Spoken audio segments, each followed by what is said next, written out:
the most famous residence in the world, Pennsylvania Avenue, the home of Barack Obama, and once housed Abraham Lincoln, whose memorial head coach Kalani Sitake took his Cougars to visit yesterday in advance of a big game over from Provo. The Cougars will face West Virginia out of the Big 12.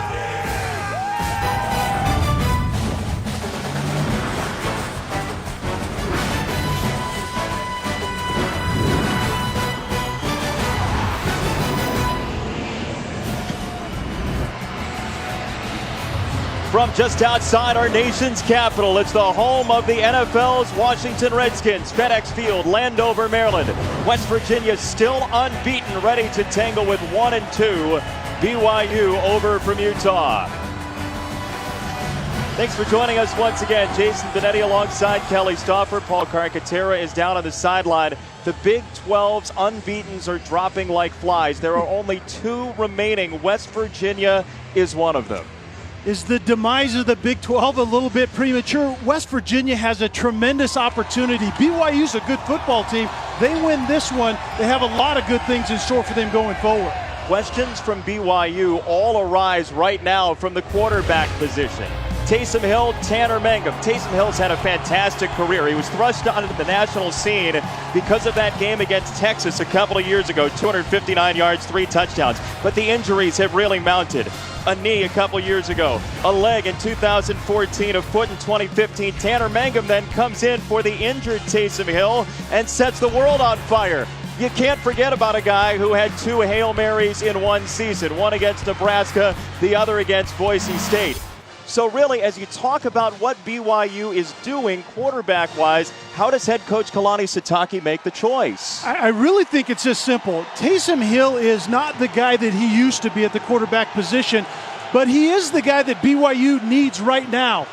A very well-respected leader in the clubhouse. That's very important for a new staff, and his game experience allows him to retain this new system, and so that's why Taysom Hill is on the field currently. The players have to handle it, though, together, and that's the question we asked Paul Carcaterra downstairs. How are they doing that? Well, when you're Kalani Sitake, the way that you look at it is when you have one good quarterback backing up another good quarterback, you're going to have an issue. But don't tell backup quarterback Tanner Mangum that there's an issue. The quarterback went to Twitter this week and he posted the following. This is a team game, he said. I'm 100% behind this team. No room for negativity. That's Mangum on the right and Hill on the left. Sitake told us last night he doesn't want his quarterback looking over his shoulder. The leash on Taysom Hill probably isn't as short as fans really think it is. Well, Kalani Sitake said, look, I don't want it to turn into a circus where we keep making the substitution. West Virginia, on the other hand, no subbing quarterbacks. Skylar Howard, what a tremendous guy. He's an undersized playmaker that has a massive chip on his shoulder, and he's off to a great start already. You can see what he's doing per game this season. He ended the season absolutely on fire. He started the season the same way. His playmaking ability is merging nicely with the short to intermediate pass game. This guy is a playmaker and a very good quarterback. He's the man that will be in the middle of the huddle all day for the Mountaineers from Morgantown, West Virginia, and possible future Big 12 member BYU coming up. Golden Corral's 7-day shrimp extravaganza featuring new garlic parmesan shrimp skewers, peel and eat shrimp, and Southwest grilled shrimp. Dinner's an incredible value, only $13.99. During the week, enjoy shrimp creole, shrimp tacos, and more, just $11.99. Only at Golden Corral. Some of the most iconic moments in American civil rights history have happened there across the Washington Mall and the Washington Monument as West Virginia and BYU get together. How'd they get here, though, is the question. West Virginia's from Morgantown, which is outside of Pittsburgh. It's not that long of a way, just a couple hours for WVU, but BYU has been on the road over and over again. They've traveled east quite a bit. This is a long trip for the Cougars from Provo, Utah. Overall, grand total of 2,000-plus miles. And so you give the offense a moment to breathe. BYU will defer. The West Virginia Mountaineers will have it first. As an offense that has helped the Mountaineers go to 2-0 so far. Wins over Missouri and against Youngstown State.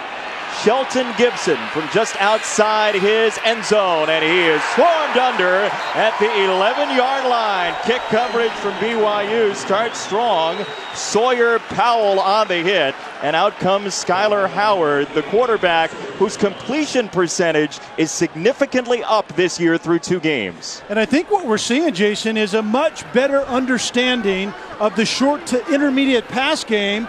And so you can see in those short to intermediate passes, he's up about 15%. He had an amazing bowl game last year, 532 yards through the air, 5 touchdowns. He has a 5-touchdown game already this year as West Virginia is off a bye week. And Russell Shell is the tailback, the Pitt transfer. Howard to throw on first down, has a completion to Javon Durant, and he's going nowhere. Fred Warner with the stick, second down coming up. Well, West Virginia wants to play really fast today, and BYU defensively is very sound. They're very aggressive, but they're going to force this West Virginia offense to get through some clutter early.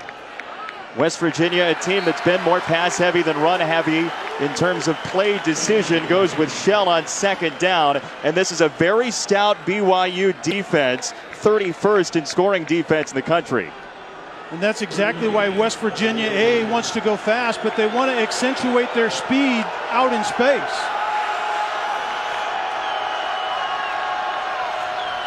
Third down, West Virginia, 40% on the year. This is a deep ball down the sideline, and it's Shelton Gibson bringing it in right around midfield. One of the big play threats in college football last year, goes for 35. The vertical threat is Gibson, and Shorts works inside, but this time it was 2 twin vertical routes outside. Durant had the other one.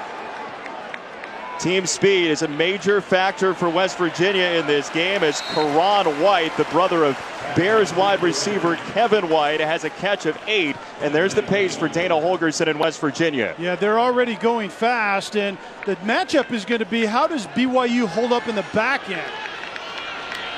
It's a secondary that's been rather opportunistic this year when they can get their hands on the ball, but Jovan Durant has his second grab to move the sticks as the linebacker Fred Warner chopped him down. First down, West Virginia. And Jason, you said it, BYU is not who they want to be in the secondary yet. They want to be an aggressive man-to-man team on the back end, and they just simply don't have that personnel at this point in time. A lot of freshmen at the cornerback spot for BYU, though the Cougars have intercepted 6 passes this year. That's tied for 6th in the country.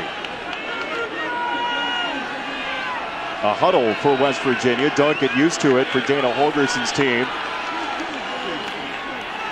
On the ground, Shell, and one of the things Dana Holgorsen talked about with Russell Shell is sometimes he's a little bit more of a plotter than a decisive runner. He's caught going horizontal that time, second down. Yeah, and Shell is the guy that has to be kind of a one cut and downhill type of runner.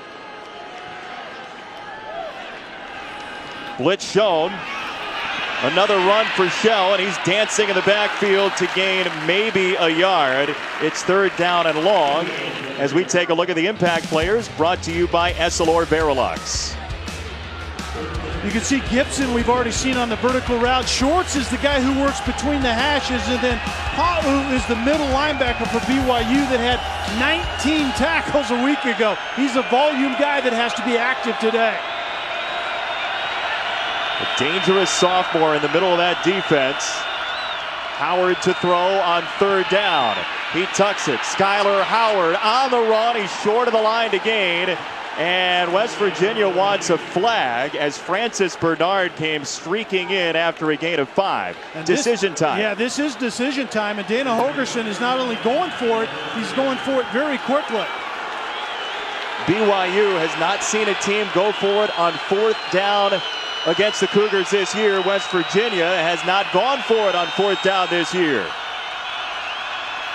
This is fourth down. Quick set. Howard to the outside. Has a completion. Karan White. First down, Mountaineers. Downstairs, Clark. Well, Jason, you saw that Skylar Howard was on the 32-yard line. Would have been a 42-yarder when we spoke to Dana Holgerson this week, that was the range of the kicker, Molina. So they're going to go in that range right there. Their regular kicker, Josh Lambert, suspended today. This is the third of a 3-game suspension. As West Virginia to the air again. Devontae Mathis, the 5th wide receiver, crashes down to the 11-yard line. Oh, a machine-like drive for West Virginia on the opening possession.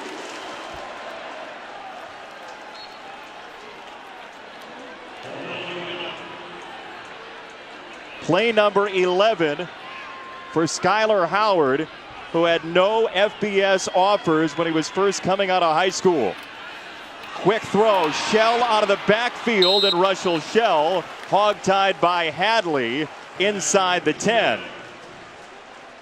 Dana Holgerson's offense is really about leverage and account inside the box. They teach the quarterback to count the box, and they teach the quarterback, Jason, how to understand leverage. And sometimes it looks somewhat like a tennis match. It's to one side, back to the other side, but you have to sustain the football in order to go fast, and West Virginia's doing a great job on this opening drive. Skylar Howard, 6 for 6, 75 yards on this drive.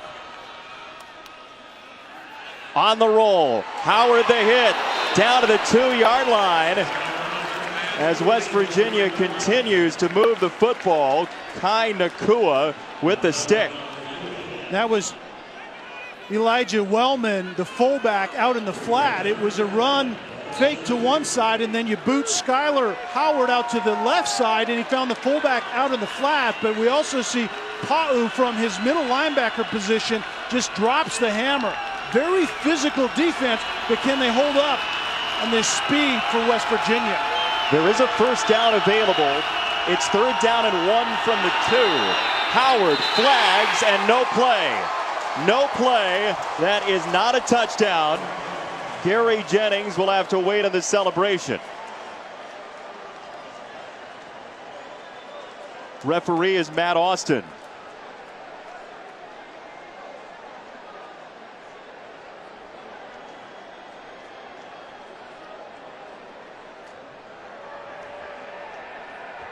Prior to the snap, offside, defense number 13. Penalties half the distance to the goal. That penalty brings up the first down. So that is a first down. They do get the yard. West Virginia, if it had the choice, would trade it. BYU is wanting to get after them right up the A-gap, and that's where I think the experience with Skylar Howard shows up, because he used the snap count to his advantage, and you can see the effect that it had on BYU defensively. Shell in the backfield, 1st and goal, West Virginia. Howard on the run, pushes in for a Mountaineer touchdown. There is a flag down. We'll check the marker.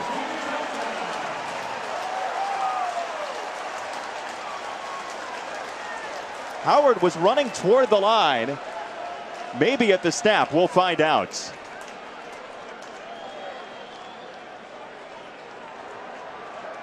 Illegal formation on the offense. More than 4 players in the backfield. 5-yard penalty. Repeat first down. Yeah, typically that just means a receiver that doesn't really have anything to do with the play was not on the line of scrimmage like he should have been. But Howard, you're right. He did the right thing. He went from the shotgun snap up into the line and took the snap under center. And just too many guys in the backfield. So move it back to outside the 5-yard line for West Virginia. 1st and goal once again, opening play of this game. On the ground, Shell picking his way. Touchdown! The Pitt transfer, Russell Shell, is in for the opening score. Shell is the physical runner in that run game for West Virginia, but he's also the experienced, patient runner, and that was a patient run. He just presses the line of scrimmage, he lets the play develop. There's the softness, and he gets in the end zone. That was good stuff by Shell.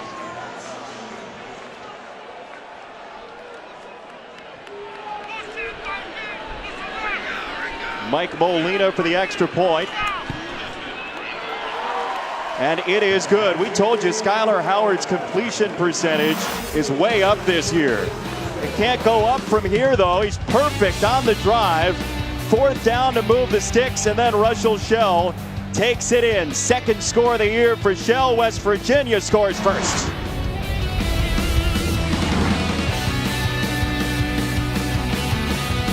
Golden Corral's 7-day shrimp extravaganza featuring new garlic parmesan shrimp skewers. Peel and eat shrimp and Southwest grilled shrimp. Dinner's an incredible value, only $13.99. During the week, enjoy shrimp creole, shrimp tacos, and more, just $11.99. Only at Golden Corral.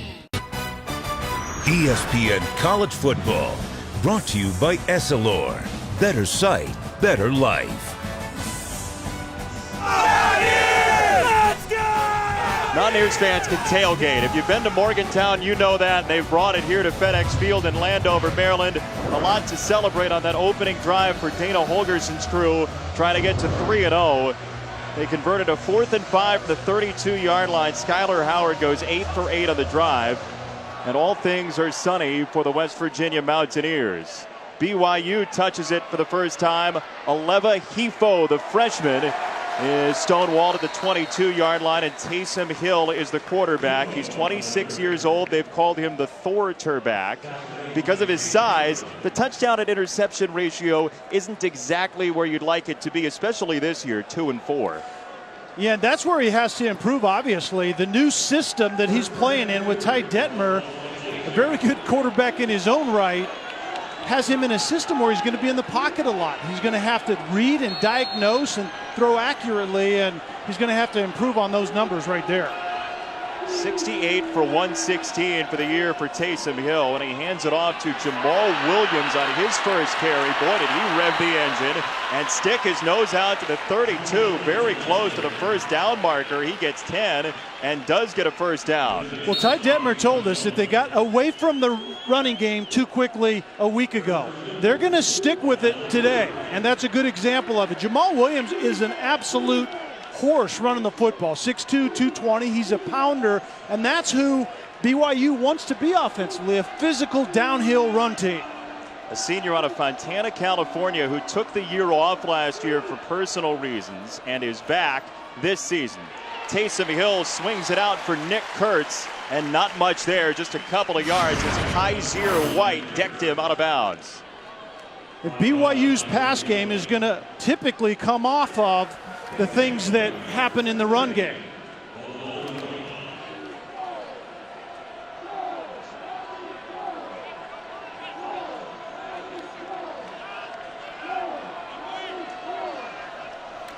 Second down coming up. Williams to run it.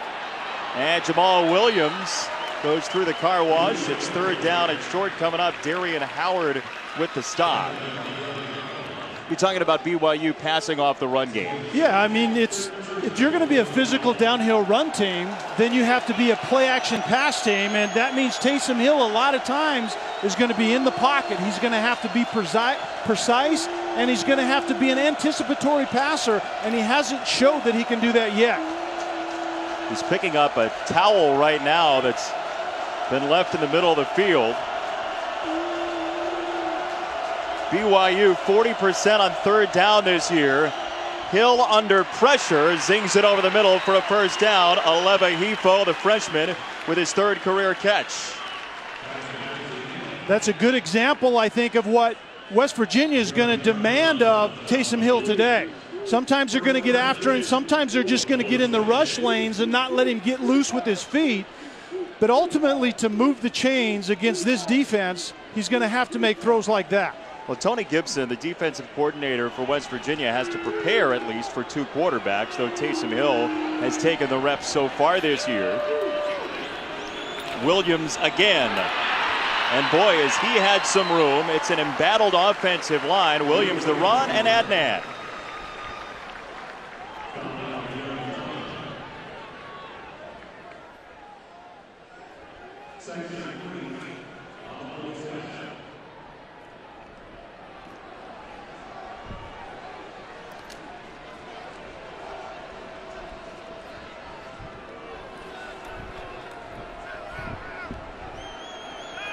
Chris Cotter, thank you. Appreciate that. 2nd down for BYU.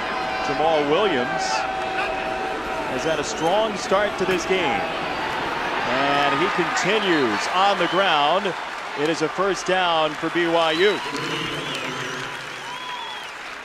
BYU is making a transition back to big offensive linemen. Ty Detmer runs a pro-style system with some West Coast influence because that's who molded Ty Detmer as a quarterback. And so BYU wants to be big up front. They want to get off those double teams onto the second level, and they want to really shorten the game. They want to limit the touches that West Virginia and Skylar Howard get on the other side of the ball. Williams is out. Squally Canada, the Washington State transfer, is in, and Hankies come at the feet of the BYU offensive line. False start. 59 offense. 5-yard penalty. Still first down. Thomas Schoaf, who's in at right tackle, jumps a little bit early, and these are the type of things. Now that was a pre-snap penalty on first down, and so now BYU has to prove offensively that they can overcome it. And we'll see if they do it on this drive. Talked about the offensive line struggling for BYU. Ului Lapuaho, the starting right tackle, normally did not make the trip. So Schoaf is on, playing that right side. Taysom Hill with a flag down, goes headlong toward the 40-yard line. Sean Walters was there to hit him, and we'll check the marker. Looks like it's on BYU.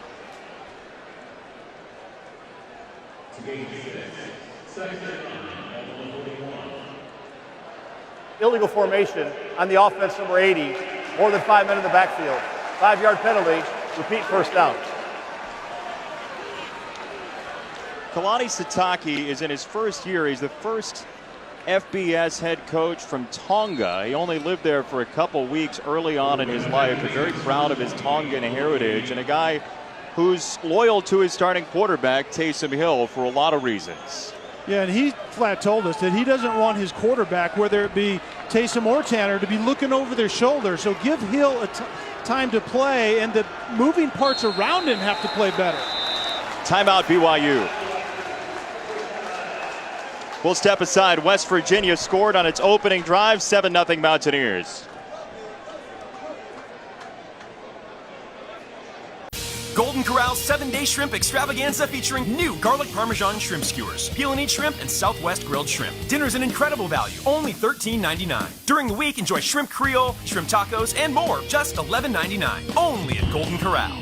Eastern Sunday NFL Insiders Sunday edition. All the injury news, fantasy updates, early breaking stories. Then at 11, the new Sunday NFL Countdown crew. Berman, Dilfer, Woodson, Hasselbeck, Moss, right up to kickoff. Both shows also streaming live on the ESPN app and watch ESPN. Carson Wentz has some good company through a couple games in 2016. Nice. How about that? Look at that crew. That's a pretty good group right there. 4 highly thought of quarterbacks. Eddie really likes that, doesn't he? Highly thought of quarterbacks. That's right. Especially in our circles. That. Strike up the band for Kelly Stauffer. Right. BYU out of the timeout has first down and 20. Taysom Hill off of play action. Feet were moving. He still zips it in there and has the penalty yardage back to Colby Pearson. Antonio Crawford knocked him down, and BYU not terribly well equipped for first or anything in long. No, and this drive kind of was a disaster. That last few plays, a false start, illegal formation, and then they had to burn a timeout. But that's a good way to overcome it right there. A good job of sorting out the route and the coverage by Taysom Hill.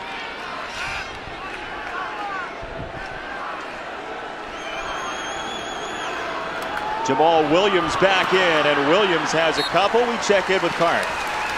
Well, Kelly, you mentioned transforming the bodies of the BYU linemen. Kalani Sitake told us yesterday they sacrificed meeting time, practice time, anything they could do to get more time in the weight room. They squatted every single day in the summer, which is not normal these days. He wanted his linemen to put on weight, and they were successful doing so. Look at Austin Hoyt, for example. He's on the 2 deep as a right tackle. 295. Before the summer, 265. It's a team that believes that strength will get them there down the road. They will run it. Williams into the secondary and battered inside the 30 by Tyler. First down, Chris Cotter, hello.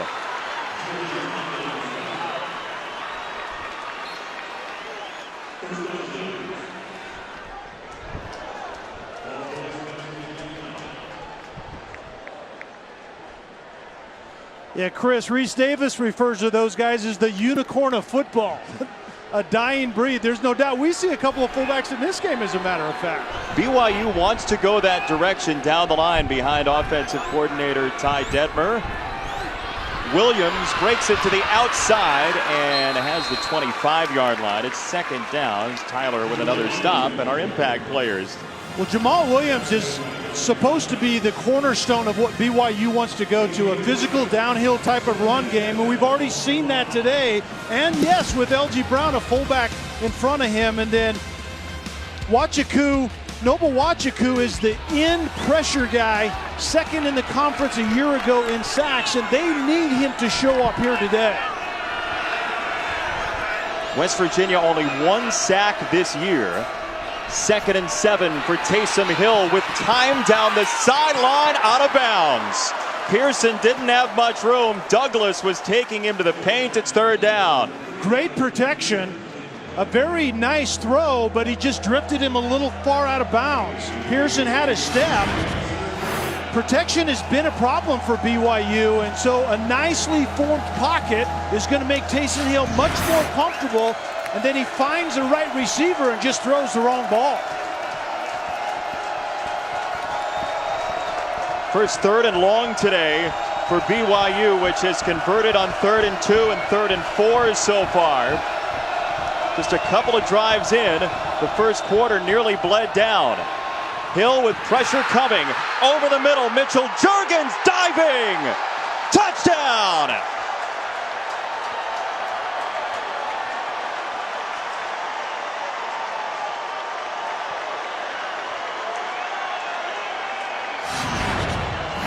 There were so many good things on this drive offensively for BYU. Taysom Hill actually starts to the left side of the field and then comes back to the right, senses the pressure, keeps his feet intact, and then Mitchell Juergens, I believe, gets that all the way into the end zone. Extra point for Rhett Almond is good, and BYU has its first touchdown of the season in the first quarter. 7-7 BYU, West Virginia. Golden Corral's 7-day shrimp extravaganza featuring new garlic parmesan shrimp skewers, peel and eat shrimp, and Southwest grilled shrimp. Dinner's an incredible value, only $13.99. During the week, enjoy shrimp Creole, shrimp tacos, and more, just $11.99. Only at Golden Corral. Tennessee lost 11 straight against Florida. We've seen already a couple streaks go down today. Maybe we'll see another one later on tonight. UCLA's lost 8 straight against Stanford in a dandy in the Pac-12. By the way, Ole Miss today, I mean, don't count them out either. The defense scores. The offense played very well. Lost a couple of really, really tough ones to decent teams. Alabama may be the best team in the country, but Ole Miss is for real. Returnable kick again for Shelton Gibson of West Virginia, and he has no help on the outside. All white jerseys as flags come flying in.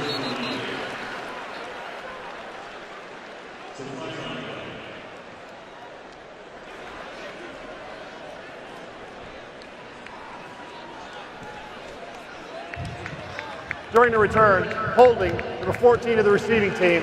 Half the distance to the goal for the spot of the foul. First down. Take a look at today's Performance Spotlight, brought to you by Dickies. Well, Taysom Hill does a great job of diagnosing the pressure. West Virginia's bringing 6. His head starts to the left, but he comes back to the right and finds Juergens on time, on target. That's the way you solve pressure, is accurate passing and diagnosing by throwing to the right guy. That was a terrific answer by a BYU offense, Jason, that has struggled mightily. The BYU coaches challenged Taysom Hill this week. They said, look, we want a little bit more. He was out to practice maybe 10-15 minutes earlier than normal, and we see a very strong drive for BYU, maybe the best first quarter drive for the Cougars this year. Justin Crawford has checked in as the tailback as Howard goes to the air and stays perfect. This is Da'Keel Shorts. the inside man for the Mountaineers in the slot. Second down on the way. And this is a drive of adjustment for BYU defensively. They have to find something to disrupt the rhythm and timing of Skylar Howard in this offense. It's an offense that's built on rhythm. It's kind of like a rhythm shooter in basketball. You have to find a way to play some defense, block a shot, deny him the ball, whatever you have to do, and BYU has to get an answer on this drive. Is it in play calling or otherwise? I think it's both. Howard, loads of time, down the middle, even more room. Shelton Gibson across the 35, and a first down. It's a gain of 26 as Harvey Longy had to get all the way downfield in the D-line for the tackle. The lack of pressure right now by BYU is giving a quick receiving corps for West Virginia time to find the voids. Crawford, the speedster running back, finds a crease. Crawford off to the races and inside BYU territory.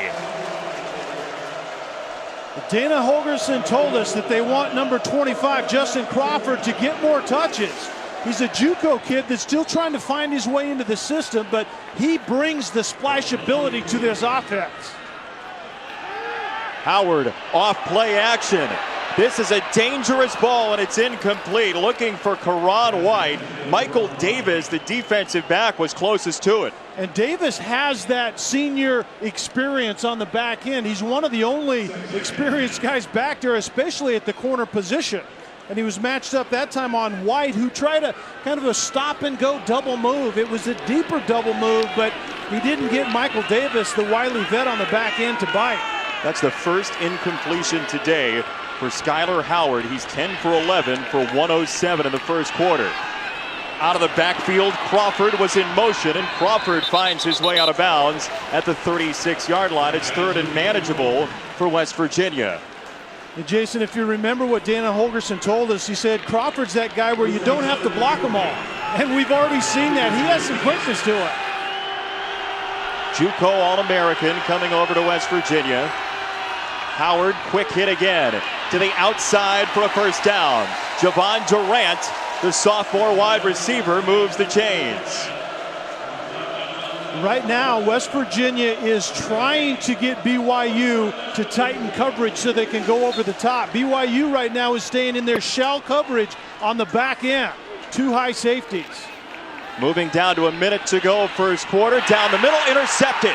BYU with yet another pick. It's Butch Paul all the way to the 40-yard line. The Cougars intercept their 7th of the year. A 20-yard return. Don't come late across the middle, and that's what Skylar Howard did. He had Crawford on a swing out to the left side. He looked at him and then went late to Durant over the middle. You can't do that, and Pau made him pay. Pau is a middle linebacker simply reading the eyes of the quarterback. You come late in there, and it's going to go to the other team a lot of times. Butch Pau, who they moved Harvey Longy to defensive line for. Pau, the sophomore, was so good, they took one of their best defensive players and changed his position. Now, Taysom Hill back to the controls for BYU. Jamal Williams, the running back, has had a stellar quarter, and he caps it here. Williams to the 20-yard line, and inside the 10. Crawford danced out of bounds with him. First and goal, BYU. An offensive line that was challenged this week as well in a zone scheme up front. You can see the offensive line getting to that second level, covering linebackers up, and then Williams doesn't need a lot of room. He's a pounder, but his speed is vastly underrated, and you could see it on that play. You know where he got it from. His mother was a sprinter at UCLA. Jamal Williams sets up a first down and goal for BYU. He's over 100 yards already and will lose one there. Kaiser White clipped him, second and goal. Kaiser White off the edge made an offensive lineman pay for a wrong move. He shot inside and just blew that play up before it could get started. But a great sign, if you're a BYU fan, is the fact that that run game is front and center. thus far when BYU has had the football. That sets the table for everything they want to do. And that'll do it for quarter number one. First 3 games this year, 126 yards on the average on the ground for BYU. Already Williams over 100. West Virginia got on the board first, but BYU responded in kind. We're deadlocked at 7, just off our nation's capital. Golden Corral's 7-day shrimp extravaganza featuring new garlic parmesan shrimp skewers, peel and eat shrimp, and Southwest grilled shrimp. Dinner's an incredible value, only $13.99. During the week, enjoy shrimp Creole, shrimp tacos, and more, just $11.99. Only at Golden Corral. The Smithsonian Institution's fantastic to go through, and a new one opened just today. The Smithsonian, dedicated to African American history, the first ever museum dedicated to African American history, sponsored by our nation, opened today just outside of where we are. BYU driving against West Virginia to open quarter number 2. Taysom Hill on the roll, slams on the brakes and zips it wide. It's 3rd and goal coming up for the Cougars. Not a bad decision. Out of the run game, we've already seen Jamal Williams play an integral part of what BYU is doing today and wants to do the rest of the year. Play action off of that and boot Taysom Hill into really what is his strength, getting outside, but you have to make good decisions right here in the red zone. BYU 7 red zone trips this year, 7 scores. 4 have been touchdowns, 3 have been field goals. That was entering play today.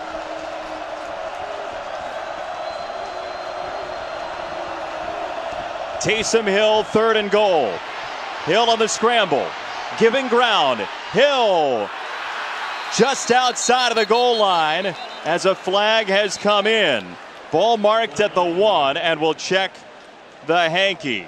It's Colby Pearson down to the 1-yard line. I think Pearson might have gone out of bounds and came back in and was the first one to touch that football. There's an official without a hat. That's a signal of that. The official will throw the hat when an eligible receiver goes out of bounds. If he's contacted and goes out, he can come back in and catch it. But if he's not, then it's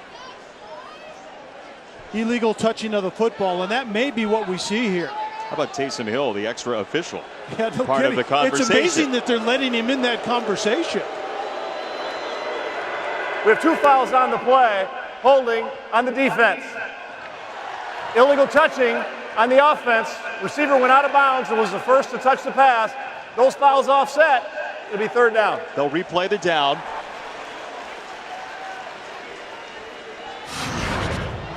That's a win for BYU as far as I'm concerned. Taysom throws it into a tight place, but he gets forced out of bounds. Pearson does. Actually, they didn't call him forced out, or it wouldn't have been illegal touching, but I thought he got forced out right there. There's some Spartan and Cornhusker fans still debating that. Yeah, no doubt. And that is the standard. If he's forced out, he can come back in and touch it. We'll redo 3rd down and goal. Taysom Hill, near side, batted around, incomplete. Pearson was jostling with Antonio Crawford, and it's kick time for BYU, we think. Hill got away with one there. Crawford had tight coverage on Pearson and actually made a better play on the ball than Pearson did. Taysom Hill is very fortunate Antonio Crawford isn't running into the end zone about now. So it's up to Rhett Almond, who's regained his spot as the starting kicker with an injury to the freshman Jake Oldroyd. Almond was the opening starter this year and mishit a couple.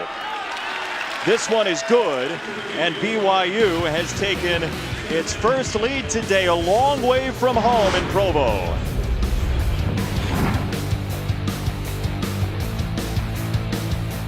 Golden Corral's 7-day shrimp extravaganza featuring new garlic parmesan shrimp skewers, peel and eat shrimp, and Southwest grilled shrimp. Dinner's an incredible value, only $13.99. During the week, enjoy shrimp Creole, shrimp tacos, and more, just $11.99. Only at Golden Corral. Well, Brian Kelly was very clear this week. He said we need to coach better. Who that was referring to specifically, maybe everybody, maybe one guy in particular, but that's not a score he's going to be happy with right now. No doubt about it.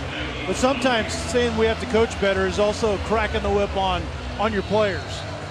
You know, it's the same kind of thing. It's kind of reverse psychology on children.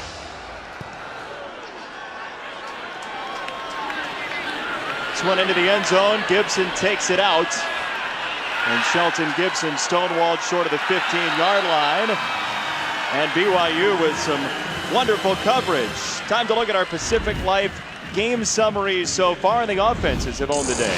Yeah, two offenses that got off to great starts because two quarterbacks got off to great starts, and the running game for BYU is front and center. And we talked about how hot Skyler Howard is this season, and he continues it today, but that one bad decision with the pick that he threw to Butch Pa'u is the difference in this game right now.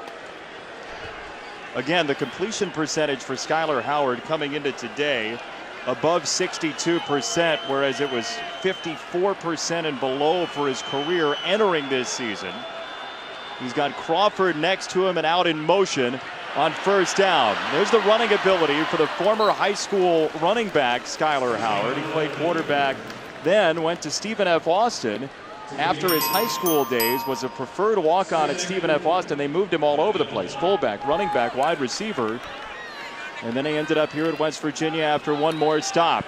Quick hit to the outside. Jovan Durant's been busy today, and that goes for some yards after the catch and a first down. And BYU defensively is kind of taking an old school approach to stopping a spread hurry up team, kind of a shell coverage. They call it quarters on the back end. And the thought is, Jason, that you keep everything in front of you and you force a hurry up team to drive the football to get points. You don't give up that big play. This was actually the defense's first response to the hurry up, was to play quarters coverage, and we're seeing it right now. Howard on first down, fading away, throws the quick screen. Crawford across the 30, and Crawford out of bounds just short of the 40-yard line. Cart. Skyler Howard, you mentioned, Jason, 0 Division I offers, 0 Division II. Had to go to JUCO before he went to West Virginia. He told me this week when I spoke to him, West Virginia was a no-brainer. They're in the Big 12. He gets to play every team, especially those Texas ones that overlooked him and didn't even give him a sniff. Nice. Yeah, he plays with a ginormous chip on his shoulder. And he's a little guy. The people, he says, came up to him and said, look, you're too small. He hasn't been. Neither is Crawford. Into BYU territory and a first down. Nakua knocked him out of bounds. Can you imagine that? Somebody actually saying to you, you're too small to play the position. In this game, yes. I can imagine that. They're very particular, but you have to prove them wrong as we see Crawford running the football once again.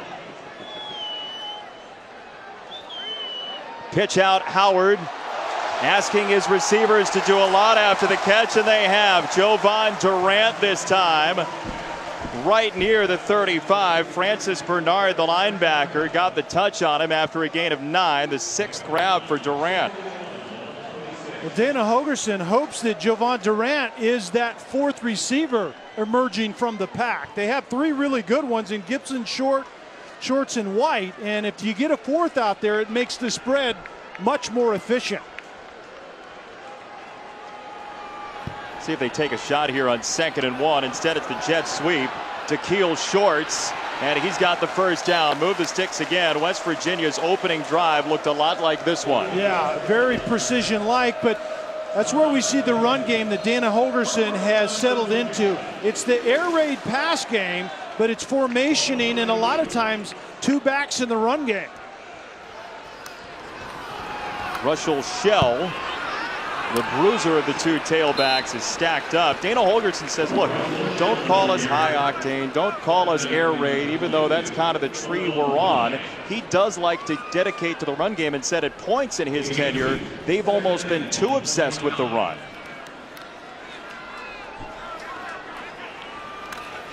Howard off play action. It's a high ball, and it's caught by White. One of the 3 brothers White to come through West Virginia. It goes for a first down in the arms of Hadley.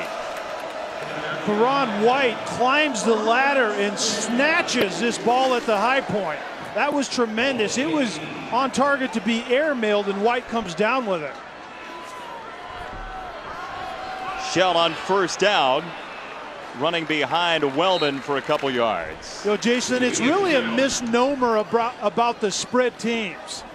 It's not really spread it to run it or spread it to throw it. It's a spread it to count the numbers and do whatever the defense allows you to do. And Dana Holgorsen has gotten much better at that lately here in this offense at West Virginia. What's the change?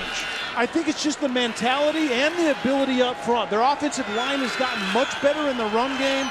They're much better in pass protection, but I've covered him before in the past where he's been really frustrated with not being able to take advantage of favorable run boxes.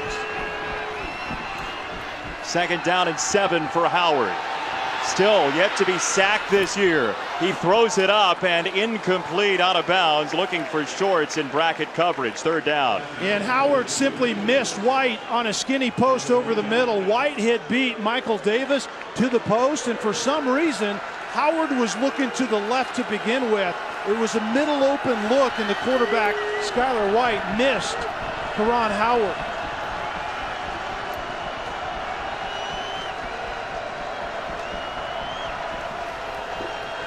Play clock ticking down. 3rd and 7, West Virginia. Howard dancing in the pocket. Gets it out for Shell. He changes direction. Shell inside the 5. What a run by Russell Shell. 1st and goal, West Virginia.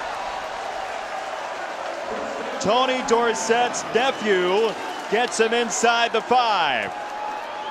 Really good pass protection led to this because there was so much time that Skylar Howard could go from the left where he had one receiver, ended up going to his trip side, and then finally finding his running back Shell outside, and Butch Pau lost contain on Shell.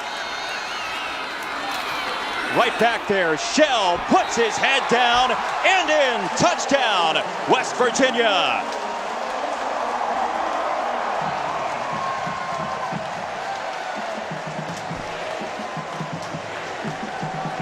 Second score for Shell. Well, just when I thought that BYU had some answers defensively, West Virginia gets hot once again. That rhythm that they lost in the prior drive on that pick, the interception that Skylar Howard threw, they found it on this drive, and it was a missed tackle by the same defender for BYU, Butch Pau, that gave up that big run by Shell. Molina on for the extra point. Shell, related to Tony Dorsett, started his career at Pitt. He even played in high school at Hopewell, where the stadium is called Tony Dorsett Stadium. He's out of the shadow of Uncle Tony and into the end zone twice today. West Virginia leads again. Golden Corral's 7-day shrimp extravaganza featuring new garlic parmesan shrimp skewers, peel and eat shrimp, and Southwest grilled shrimp. Dinner's an incredible value, only $13.99. During the week, enjoy shrimp Creole, shrimp tacos, and more, just $11.99. Only at Golden Corral. ESPN College Football, brought to you by Infiniti, Empower the Drive, and Dr. Pepper. It's a college football tradition.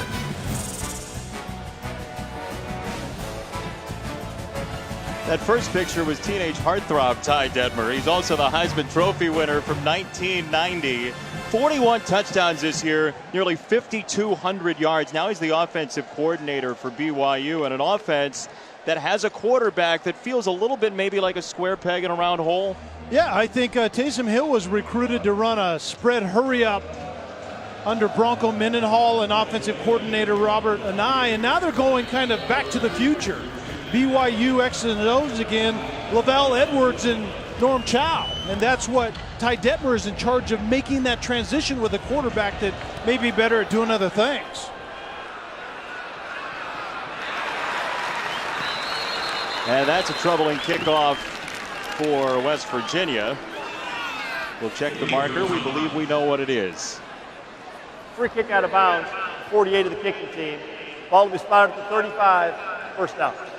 Well, the BYU offense last season put up some gaudy numbers, whether it be Taysom Hill early in the year or Tanner Mangum later on in the season. What does it need to do to get back there? Well, I think it's all about Taysom Hill getting more comfortable in the pocket pass game. But let's be honest, the quarterback is almost always as good as the people around him.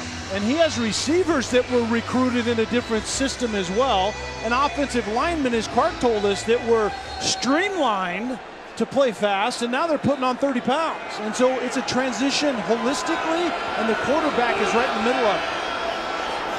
Williams has had a strong first half. He hits the pile there. And let's be clear, Ty Detmer said, look, the reports of us talking about making a change at halftime last week at quarterback were a little bit exaggerated. We talked about essentially that Taysom Hill could do a lot of different things, sure, but everything was kind of crumbling around him. Let's attack that first. And what Ty told us is that we abandoned the run game. Well, that's the best friend of a quarterback that's learning a new system. Give it to a big running back behind a massive offensive line and let him move the chains. And that's what we're seeing more today than we've seen all year out of this offense. 26-year-old Taysom Hill, 3 very difficult injuries in his career as that goes to Aleva Hifo. He gets drilled right at the 40-yard line by Maurice Fleming, and it's 3rd down. And this is money down. This is where Taysom Hill most likely is going to be forced to stay in the pocket, maybe pressure, and he's going to have to read, diagnose, and get to the right guy on time. You know, 3rd and 5 is where a pocket passer has to make hay. We'll see if Taysom Hill and BYU can do it right here. West Virginia, 27 straight games holding the opponent under 50% on 3rd down. BYU is 3 for 4 today. Hill to throw.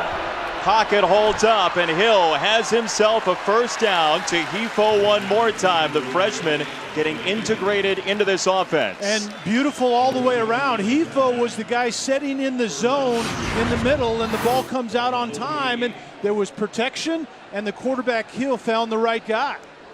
Really good protection, a prototypical pocket, and then the ball comes out to the right guy in the right place. There was a vertical route outside creates a void right there on the numbers, and that's what had to work, and it worked well in the change move once again.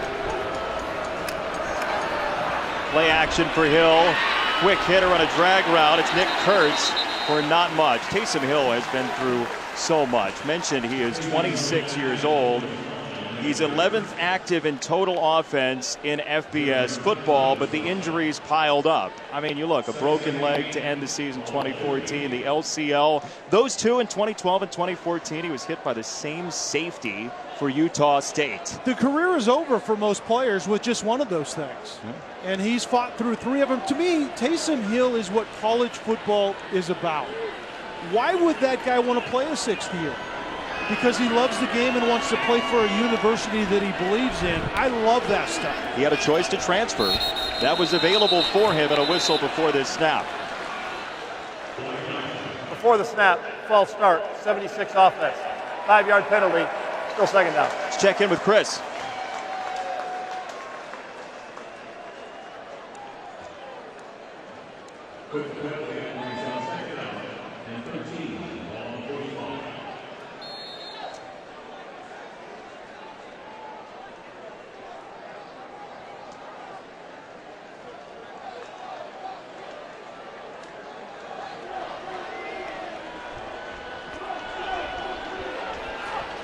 Florida, the best scoring defense in the country coming into today as Taysom Hill tucks it and gets across midfield. You saw that he was the high school player of the year in 2008.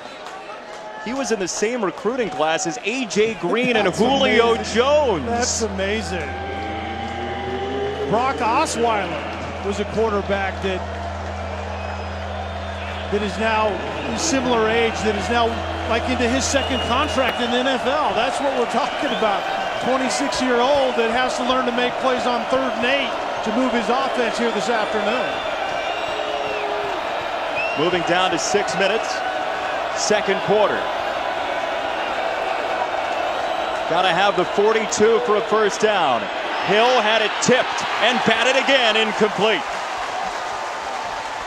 Maurice Fleming got the 2nd piece of it, and it's punt time for BYU. I think David Long, the weak outside linebacker, got the 1st piece of it, but I think if you're BYU, you have to be encouraged because the protection has been much better than it has all year. And Taysom Hill is doing next level stuff in the pocket. He's starting to one side, reading through his progression, getting to the open guy. And that time, someone simply got in the throwing line. Were you seeing that on tape the first couple weeks? No, absolutely not. He was staring down receivers and throwing into coverage, plenty.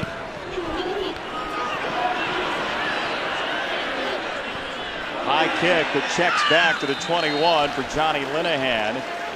14-10 West Virginia, just outside of D.C. Some wonderful historical places, including the Iwo Jima Memorial.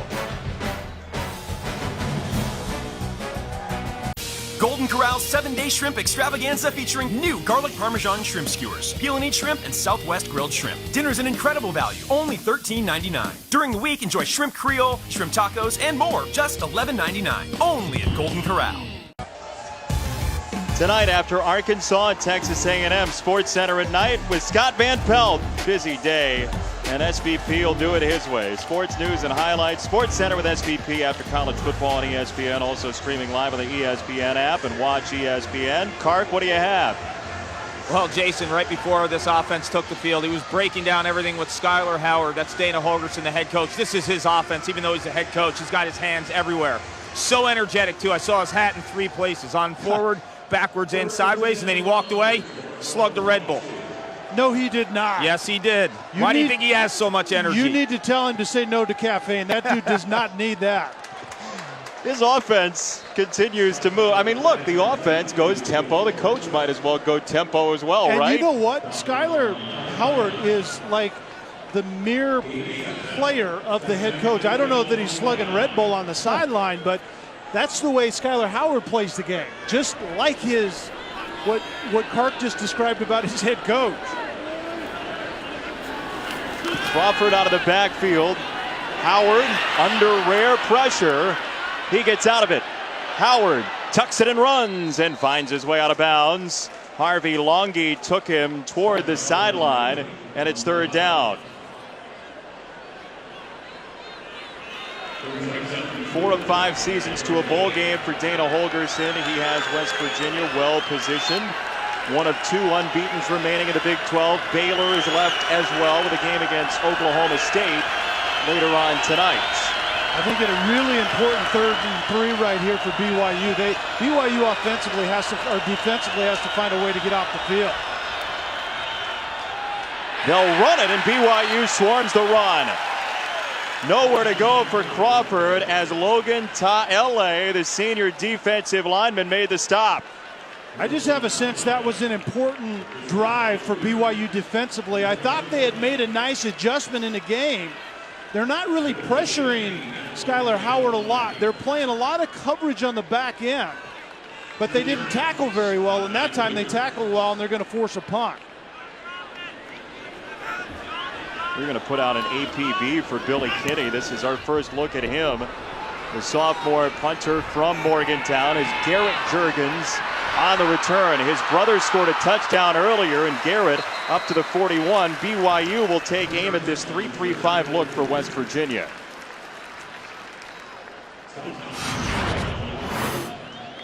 Yeah, West Virginia runs a 3-3-5, which is much better for what they play in conference.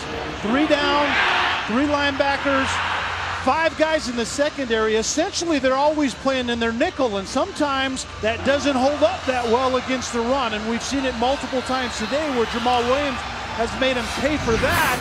But on the defensive side in pass coverage, that's where it pays off. In conference, it's beautiful, but they have to hold up to what's turning out to be a pretty physical run game for BYU here early in this one. One that didn't really show itself on film the first couple weeks of the year for the Cougars. Taysom Hill over the middle, quick hitter, just short of the 50-yard line. Jamal Williams out of the backfield, a young man who missed the entire season last year for personal reasons and has played well in his return.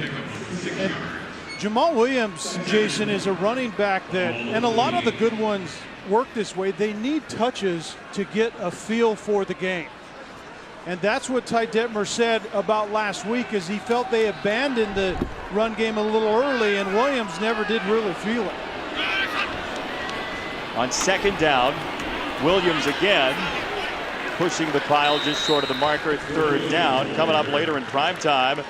3-0 SEC West teams go toe-to-toe at Jerry World. Number 17 Arkansas, number 10 Texas A&M, streaming live on the ESPN app and watch ESPN. Brett Bielema trying to get 4-0 for the first time at Arkansas. Remember last year they had that early loss to Toledo. Yeah, crazy one. They haven't been very good starters of the season, so if they're starting better and can finish like they have finished, the Hogs may be in heaven. First down for Taysom Hill. He's under pressure and he is sacked. Hill goes down. It's Justin Arndt, who had a wildly effective game against Missouri and trying to bounce back from a couple rough ones here. How about the decision here? West Virginia gets good penetration on this short yardage play, but in the end, Taysom Hill does a nice job of just getting what you can out of it. And that was a good decision once again, but not a whole lot there. Some rough plays for Arndt 2 weeks ago before the bye. West Virginia didn't have its best defense out there for Youngstown State as they rush Hill again. It is intercepted. Picked off by West Virginia's Rasul Douglas, and he is gone.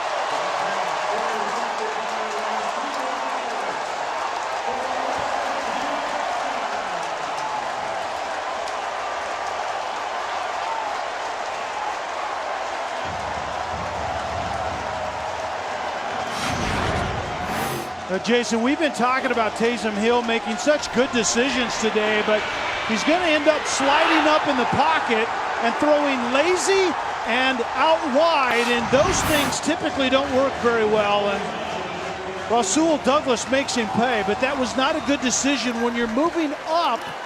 And if you throw it to the sideline, you need to make sure that there's no traffic, and Taysom Hill pays for a bad decision right there. Second career interception for Rasul Douglas, and the extra point is good. West Virginia flips it on BYU with a pick six for the Mountaineers, 21-10. Golden Corral's 7-day shrimp extravaganza featuring new garlic parmesan shrimp skewers, peel and eat shrimp, and Southwest grilled shrimp. Dinner's an incredible value, only $13.99. During the week, enjoy shrimp Creole, shrimp tacos, and more, just $11.99. Only at Golden Corral.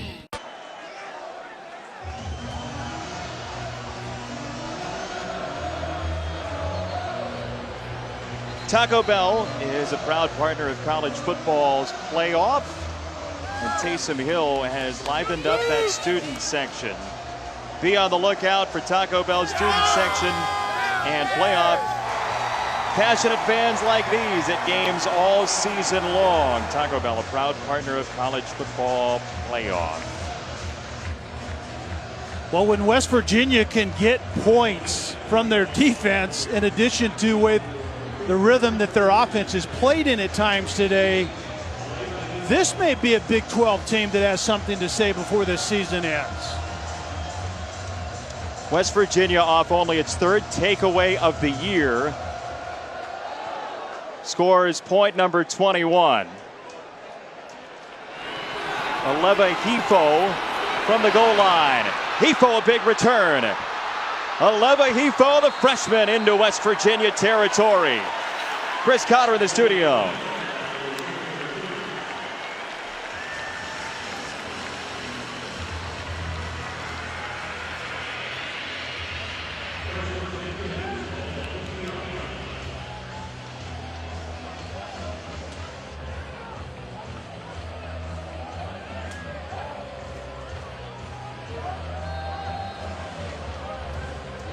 Kark, what records did you set that Cotter's talking about? See, he didn't set any records. Yeah, he just apparently totally ignored your question, right? Well, you can't say any records if you didn't set any records. He knew it was a trick question. That was a good no answer right there on his part. Taysom Hill spearheads the offense. Jamal Williams goes spinning inside the 40-yard line. It's a first down for BYU, and a strong response off the longest kickoff return of the year for the Cougars. And if Ty Detmer is true to what he learned last week, he's going to stick with the run game. Obviously, this is the first half, and that's the run game is who they want to be. So Jamal Williams has had some look. It's the one egregious mistake by Taysom Hill that has really changed the momentum in his game. Williams again just short of the 30-yard line. How about that pick six, Cal? Well, it was really the first bad decision I've seen out of Taysom Hill. He does a great job of sliding up in the pocket away from pressure. But what you can't do is decide in the spur of the moment to not only throw it wide, but throw it lazily out in the flat. And Rasul Douglas makes him pay. That was not the thing to do right there for your football team. Quick set, Juergens on the catch. Mitchell Juergens, who caught the touchdown earlier, has a first down just outside of the 25-yard line. But the game of football is a game of answers, Jason. We know that, and BYU needs to answer right here. We got the football back, and Taysom Hill has to get over that pick six he threw and go down and get points for his team right here. And a whistle. Timeout, West Virginia. Under a minute to go, second quarter, Timeout, West Virginia with a The first time out of the 21-10 half. lead, BYU driving.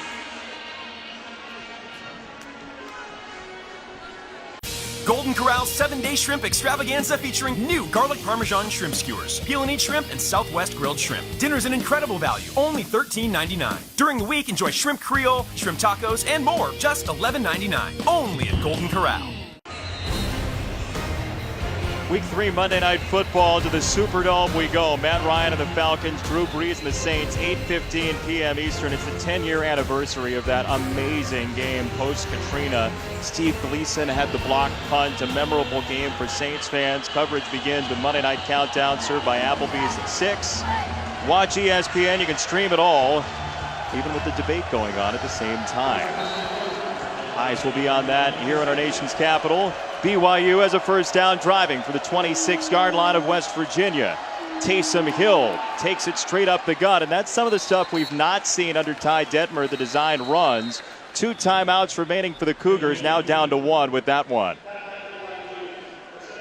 Yeah, good use of the timeout. They had 2 of them, and the rule of thumb is when you get under a minute, burn one of them, and that's what BYU did. But the ability that Taysom Hill has to run the football, Jason, allows them to essentially present a 2-back running game, even though they have 4 wideouts in the game. And that's what Ty Detmer has to learn to use. Ty couldn't do those things himself, so he has to learn to do it with a quarterback like Hill that can.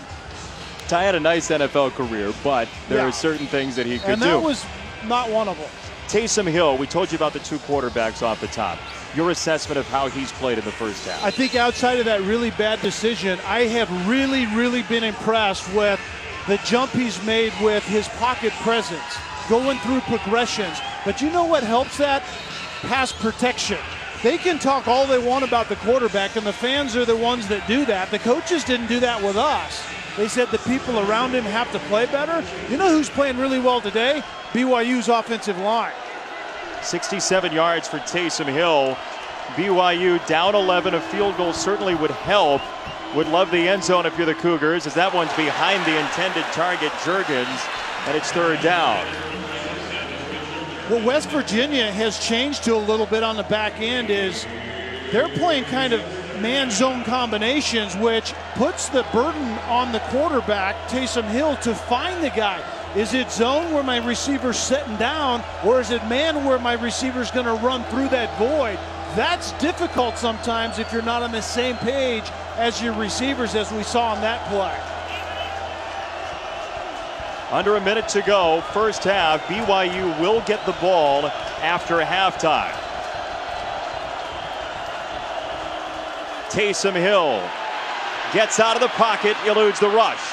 Hill on the run, sees the marker. Taysom Hill lost the ball. It's on the deck just outside of the 10, and we'll see who came up with it.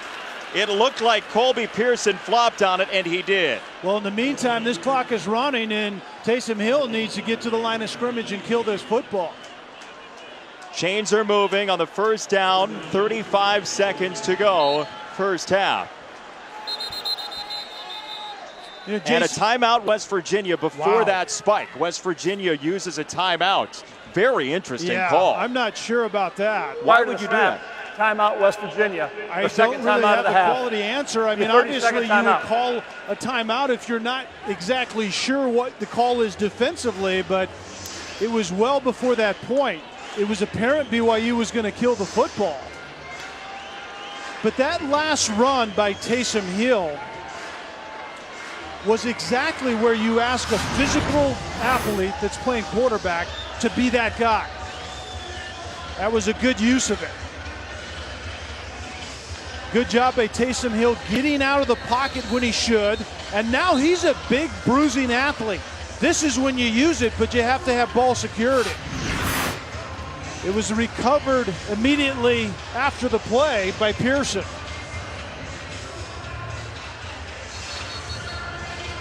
Kark, what do you have? Well, Jason, I'm down here right next to Dana Holgerson. He called that timeout prior to the spike. He was running up and down and waving down the official. He wanted to get the right personnel. They didn't have the right guys defensively. One of the defensive coaches ran up to him and he called that timeout. Want to save yourself the touchdown with the wrong personnel on the field. Taysom Hill will run it across the 10, Jamal Williams. BYU has a timeout remaining, and Taysom Hill's trying to use it right here. He does. He draws the attention of Matt Austin. The third and final timeout of the half. 25 seconds to go timeout. in quarter number 2. Coming up tonight on ABC. Correction. A Pac-12 showdown. It's a full timeout. Thank you. Heisman frontrunner Christian McCaffrey, number 7 Stanford against 2-1 UCLA, which just beat BYU in a close one last week. Streaming live on the ESPN app and watch ESPN. David Shaw has done a magnificent job with Stanford. Yeah, he took over for Harbaugh and hasn't skipped a beat. And UCLA, I watched their defense against BYU last week on tape, and they're the real deal as well. I think this is going to be more than just a speed bump for Christian McCaffrey and Stanford offensively. If you're BYU, what's your play selection here? That run was a little curious, don't you think? I was going to say the same thing. I don't agree with the play. Obviously, you think you can catch them off guard because you've been running it successfully, but the result is you have to burn your last time out if it doesn't work, and that's what they did. So now what I think they're forced to do is probably get Taysom Hill on the move a little bit. Change the launch point, as it's called, get him outside the pocket, split the field in half, and let your sixth-year guy make a quality decision in the red zone. 26-year-old Taysom Hill, 2nd and 7 for the BYU quarterback. Hill using all the pocket vertically. Flag down. Hill zings it, incomplete. A little bit too low, and we'll check the marker as he wanted Pearson at the 1.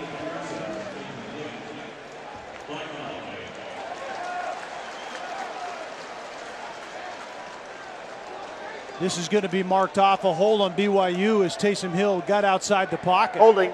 Offense 79. 10-yard penalty. Repeat, second down. It's the Southern Utah transfer Andrew Eide, who started 10 games last year for Southern Utah, and now back to the 20 for a kicking game that's a little bit hazy for BYU. That's a good way to put it. On its first kicker for the second time. Yeah, the first kicker comes back. I don't know whether that's a good thing or not. Those guys tend to play in their heads a lot. 2nd and 17, under 20 seconds first half. Taysom Hill to the sideline, room to roam for Juergens, and Mitchell Juergens inside the 10. Got to get to the line and spike this thing. Clock ticking down for Hill in the offense. Taysom Hill under center to spike it down. You can't spike the ball, Jason, with less than 3 seconds left. This half is going to be over with. And that's exactly what the signal from Matt Austin is. Wow. Bad decision by Juergens. First of all, not getting out of bounds, and that would have been a no-brainer. One more play into the end zone, but you have to have 3 seconds or more in order to spike it, and that was 2 seconds, even down to 1, before Taysom Hill spiked that football. West Virginia's fleeing the scene. Ty Detmer's standing pat. And boy, that run and timeout sequence at about 30 seconds to go. Previous ruling of the clock expiring is under review. So this will be under review. Yeah, and it is certainly reviewable, a clock situation, but I was watching the game clock and I was watching Taysom Hill. And there was 2, even down to 1 second. This is a bad decision, first of all, by Mitchell Juergens not getting out of bounds. It takes roughly 7 seconds to get the ball spiked, but you can't do it with less than 3. Time might have expired altogether, even if we're playing by the old rules. At the very best, taking the facts most in BYU's favor, there's a second on the clock. Yeah. When he snapped the ball. That's most favorably to BYU, and that's not enough time. No. And you're right, the clock management on that particular sequence was dreadful by BYU. I mean, he started with a run play to Jamal Williams, right? And then Juergens can get out of bounds with what, 10 to 12 seconds right there? At any time during that run, he could get out of bounds. I mean, anytime. You immediately get your foot to the sideline, and as soon as anyone's close and you can't go forward anymore, you simply step out of bounds. Well, he's a 3-year high school baseball player, Mitchell Juergens, baseball being the timeless game. Will you tell me he had a baseball flashback, or I don't get that at all. And that's one of those circumstances. After review, when the ball hit the ground, there was 1 second remaining on the clock. Please reset the game clock to 1 second. Clock will start on the snap. Wow. Dana Holgerson says, I got a question.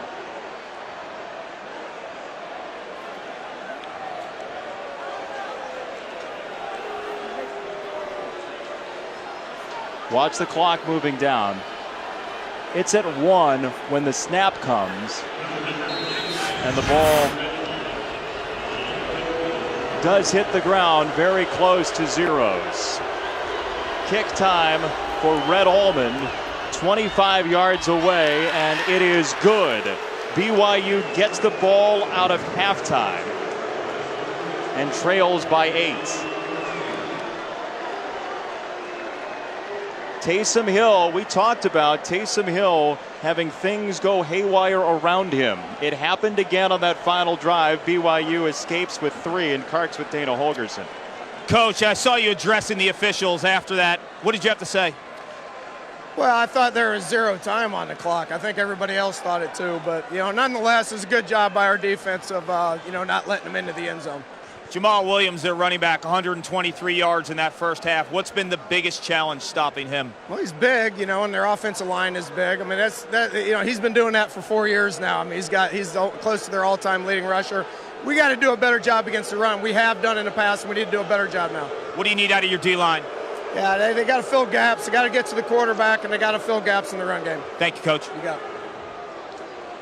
Dana Holgerson and Paul Carcaterra up 21-13, your halftime score. Chris Cotter, Jonathan Vilma, the Dave & Buster's halftime report. In the shadow of Capitol Hill, Landover, Maryland is our site, where West Virginia leads 21-13 at the half. And BYU's last 3 points were in question. Final play of the first half was a field goal. The second to last play was a pass to Juergens from Hill.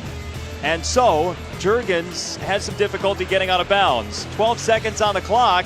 He decides to go back inbounds. The clock continues to run and move, and all the way down to 1 second, leading to a spike for BYU. We had some discussion in the booth over whether or not that was a legal play.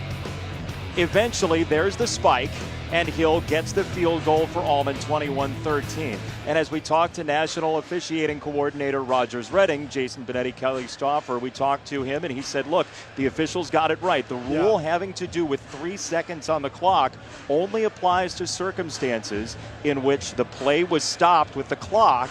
The official then starts the play back up. So because the clock was running, they had a reasonable expectation to spike at any point. Yeah, as long as the clock is running and you have time to spike it, you can do that. Exactly right. The 3 second or more rule has to do when the clock is stopped. And so there wasn't a first down on that play. And so the official had no reason to stop it. It's up to BYU to stop it however they can, and they killed it with maybe a little less than 1 second left. And if you're saying that doesn't sound equitable, right? That doesn't sound fair. Why would the offense get a break when the clock's running and they should be scrambling? The idea is the offense already has a first down and has a chance to take a break. That's the difference. The equity there for the defense is the offense then isn't allowed to spike the ball. That's the purpose of the rule, only applying to situations in which the clock was stopped after a first down. Great use of replay. And a great job by officials doing the right thing on the field. 21-13 your score. BYU will return it to the 25 and then some. And that's a nice return for Matt Hadley all the way across the 40-yard line. Pacific Life game summary. Tale of two quarterbacks. Yeah, and that's the way this game has gone. I think when the quarterbacks have been hot, we saw Skylar Howard on a big play, and then he made a big mistake over the middle, and then we saw Taysom Hill on a big play dissecting the defense on a blitz, but then we saw him on a big mistake as well, and that really is the difference in this game right now as West Virginia up 21-13 as we start this second half. The kind of a dormant special teams for BYU return-wise has livened up today. They had a 50-yard return earlier. This one goes for 40 and starts the offense just short of midfield with Williams downstairs to Cart. Well, Jason, moments ago, I spoke with Kalani Sitake, the head coach at BYU. He loves his run game. What's not to love about Jamal Williams in that first half? 123 yards on the ground. He plans on pounding that rock relentlessly in this second half. Defensively, though, he's concerned with their inability to line up in time with West Virginia, who's going really fast tempo. Also, expect safety help on the outside with those speed guys from West Virginia when BYU's on D. Well, West Virginia got a lot of whatever it wanted from the speed guys, especially over the middle in that first half. Yeah, and that's going to be a tough matchup all day, but you have to help those guys as best you can, and I think if you start bringing safeties down if you're BYU, you're asking for trouble. What BYU needs to do defensively, quite frankly, in that first half is tackle better. They missed a couple of tackles, and it gave West Virginia some plays, but you also have to run it effectively like BYU is on this drive to begin the second half. Over 2,000 miles from home in Provo, Utah to Landover, Maryland. Third down and 3 for Taysom Hill, who throws a low ball and makes contact with Juergens. Mitchell Juergens, who did not get out of bounds on that second to last play in half number 1, gets a first down here. BYU will live with this type of offense the rest of the season. 2 quality runs to get in third and manageable, and then really you can run it for a first, or you can throw it like Taysom Hill just did to Juergens to convert and move the chains. It's called a mix down, and you want to be in a mix down, pass or run on third down to convert. A couple of long drives in the first half for BYU. Taysom Hill steps up and has a lot of green. Hill on the run across the 35 and a first down for Taysom Hill, wrapped up by Arndt. It's a gain of 12, and that's what Taysom Hill brings you. A raw skill set pocket passer needs to learn to use his legs when he needs them, and this is a great time to run the football. You don't want Taysom Hill getting out prematurely. You want him getting out on time, and that's a good look at it. Squally Canada, the backup running back, has checked in. Sophomore transfer out of Washington State. And ball security for number 22. Came into the Las Vegas Bowl last year, fumbled, didn't play again, and down goes Taysom Hill, sacked by Noble Wachuku, the redshirt senior, his first sack of the year. And in this 3-3-5 alignment from West Virginia, Wachuku is that built-in pressure guy. He comes up inside, and that's another indication that in pass protection that BYU still drops assignments a little bit when they have to communicate and trade things off, and that was a good example of them not doing it effectively. Squally Canada remains in, and the transfer gets a couple yards into Wachuku again. Squally Canada, whose name is actually Bryant, but his father called him Boo Squally because he used to stare at a tree that wavered back and forth in their backyard. And sadly or not, it stuck as his first name. Well, sadly or not, that sounds like a kind of a sad story to me. I mean, you have nothing better to do as a small child but to stare at foliage. I don't understand that. 3rd down and 11 for BYU. 6 for 9 on 3rd down today. Hill on the run. Hill with loads of room. Taysom Hill hurtling inside the 10-yard line. Oh, that was shades of years ago. There are Longhorn fans having nightmares. Ty Detmer told us that they challenged Taysom Hill this week. We need more out of you, and you need to demand more out of those around you. A gifted athlete learning to be a pocket passer, but he hasn't forgot the dynamic element in running the football. That's a 27-yard run for Taysom Hill to set up the run game in Williams. And Williams is in. Touchdown, BYU.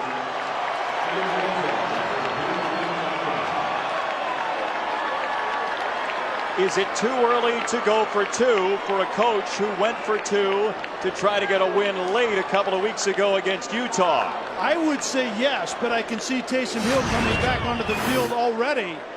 I don't like chasing points this early in the game. There's a lot of football to be played. What a run by Williams. What a run by Taysom Hill to set up Williams.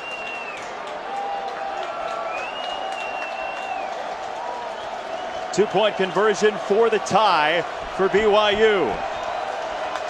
Typically, you would see Hill sprint out into the side to the right that he has 3 wide receivers.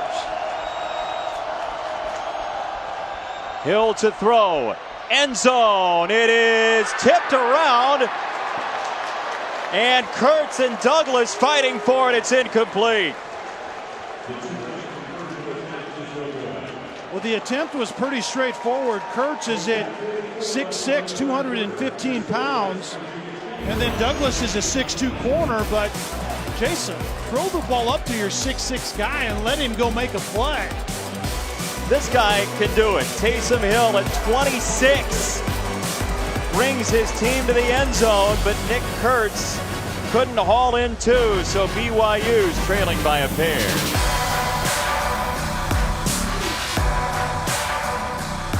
Golden Corral's 7-day shrimp extravaganza featuring new garlic parmesan shrimp skewers, peel and eat shrimp, and Southwest grilled shrimp. Dinner's an incredible value, only $13.99. During the week, enjoy shrimp creole, shrimp tacos, and more, just $11.99. Only at Golden Corral. Incomplete stands on the 2-point conversion for Kurtz. The ruling confirmed during the break, and Kurtz didn't have control before he hit the out-of-bounds line. And the problem was you put your 6'6" wide receiver out there and you throw a ball that a 5'10" guy can compete with. And Douglas is a very physical corner, number 13. He's 6'2" and was the more physical guy on that play, but you put 6'6" out there for a reason. You have to get the ball out quickly if you're Taysom Hill, and you have to drop it down the corner of the back pylon, and that wasn't executed well. So West Virginia gets it back with the lead. First touch of the second half for the Mountaineers and Shelton Gibson. The big play wide receiver with flags littering the field. He's inside his own 10. Dangerous field position for the Mountaineers.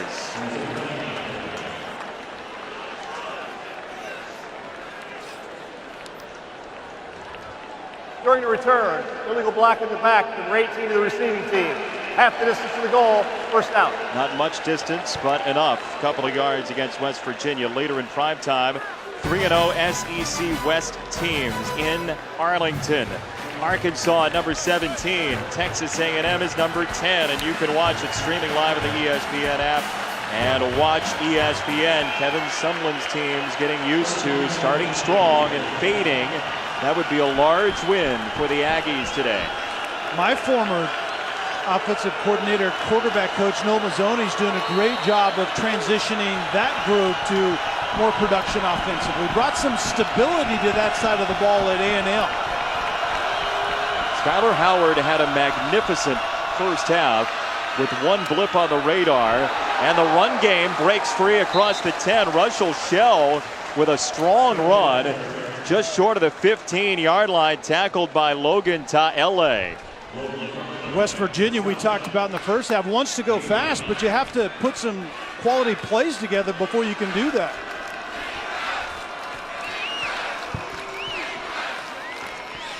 Shell again on 2nd and 1. Threads it through to the 18-yard line. First down for the Mountaineers. This West Virginia team, that opening drive was machine-like for West Virginia. Skylar Howard was perfect on that drive.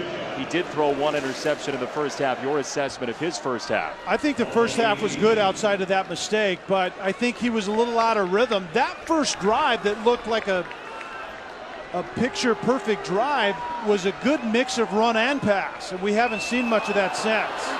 Looked like Longy was offside. He got a really strong start as Shell on the run gets clipped by Nakua, and the flag comes in. Let's just put it this way. If Longy was in the Olympics, he would have been disqualified. He got a jump start. Offside, defense number 31, 5-yard penalty, repeat first down. He's a Utah transfer, Harvey Longy, who started there as a defensive end. He then went on a mission for a couple of years, transferred to BYU, wanted to and became the middle linebacker. Now the defensive end again.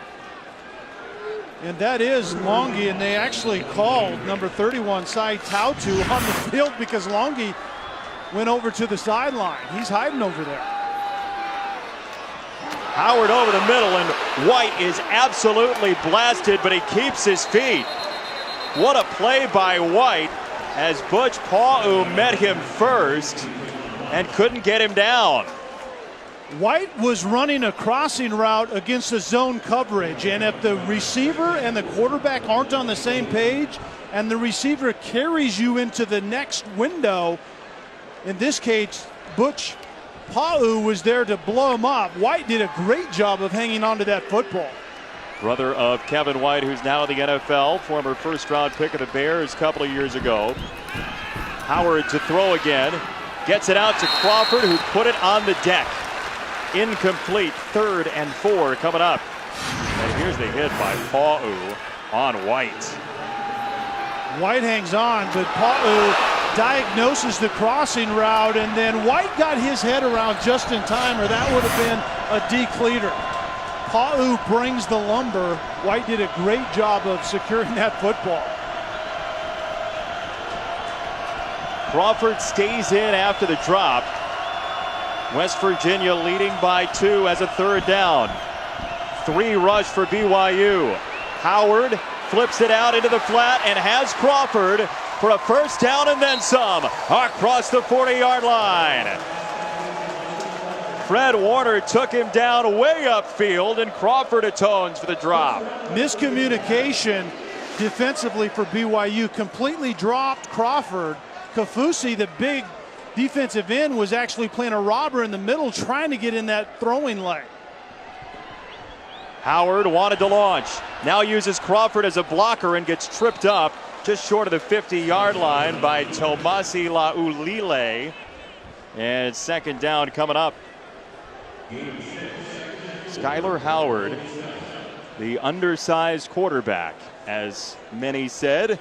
He actually said to his quarterback coach in high school at one point, "Do you think I'm a Division I quarterback?" He was questioning it enough, at least. What did his high school coach say? He said, "Let's go find you a place to play." It seems like he ended up. Good answer. Yeah, as a walk-on at Stephen F. Austin.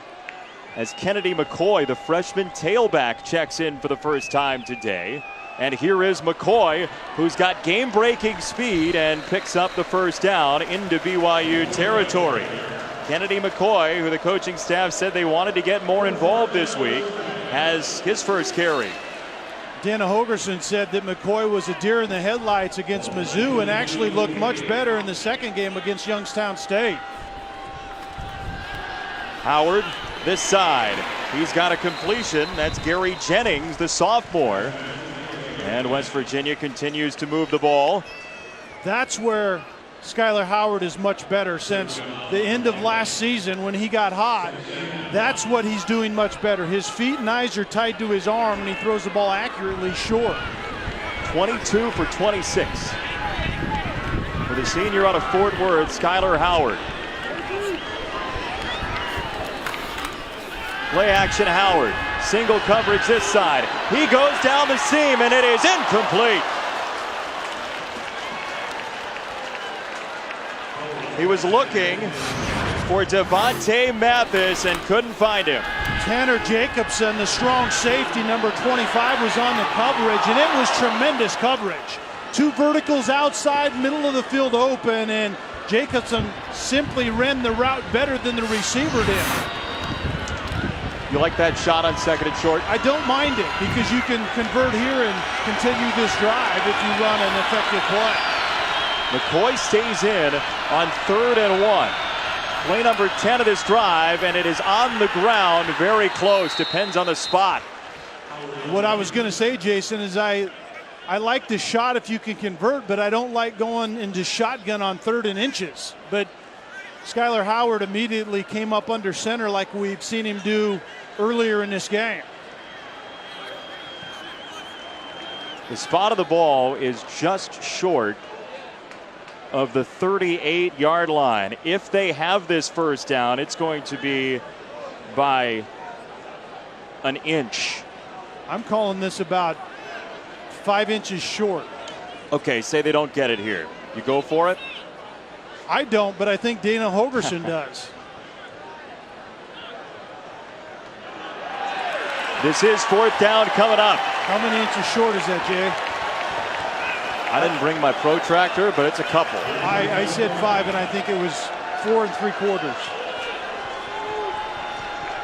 Tell you what, Kalani Sitake, the first-year head coach, who is rather quiet when you talk to him away from the field, can absolutely light up on the sideline, and he is motivating his players as West Virginia makes a choice. 4th and 1, the Mountaineers huddle up. Shell is back in as the running back. 4th down and 1. Howard can't find room. Howard is down.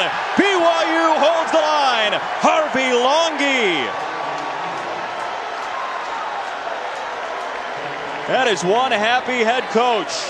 Kalani Sitake, he has a defensive pedigree, at least with Kyle Whittingham, but he's a fullback in his blood, and he loved that play.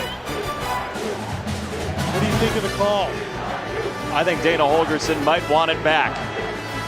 Howard stops it, and the MMA aficionado, Kalani Sitake, wants to get in the ring. Dana Holgerson needs a timeout. Golden Corral's 7-day shrimp extravaganza featuring new garlic parmesan shrimp skewers, peel and eat shrimp, and Southwest grilled shrimp. Dinner's an incredible value, only $13.99. During the week, enjoy shrimp Creole, shrimp tacos, and more, just $11.99. Only at Golden Corral.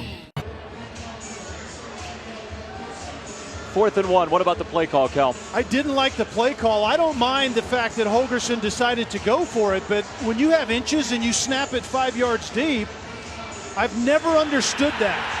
Skylar Howard knows how to take a snap from the center. He did it the play before. Do the same thing. You have about a 95% chance of converting.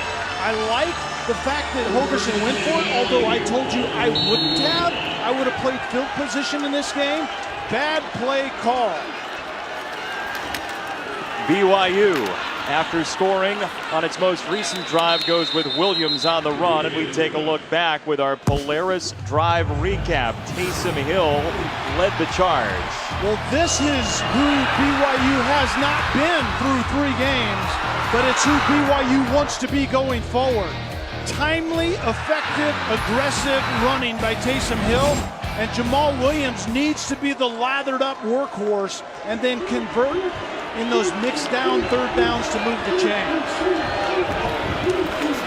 Williams, again, he is chasing the all-time BYU rushing yards record held by Harvey Unga for a BYU team that's over 200 yards on the ground today with another first down. And an offensive line from BYU that is looking like days of old at BYU, back in the Lavelle Edwards, Norm Chow, Ty Detmer days, where they just pounded people, and it was a timely, effective pass game. And the passes 70% of the time, Jason, went to tight ends and running backs. This looks like who BYU wants to be. They'll go out of the gun here on first down. And Taysom Hill with loads of time.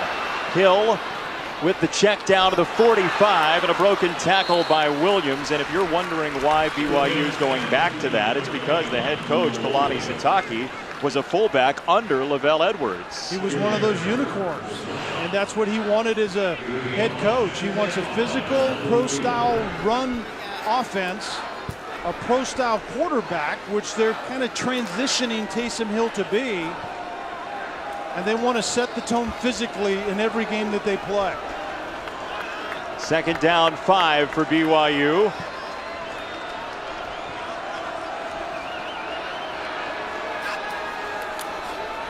Williams crashes forward near the 40. Chris Cotter, what do you have?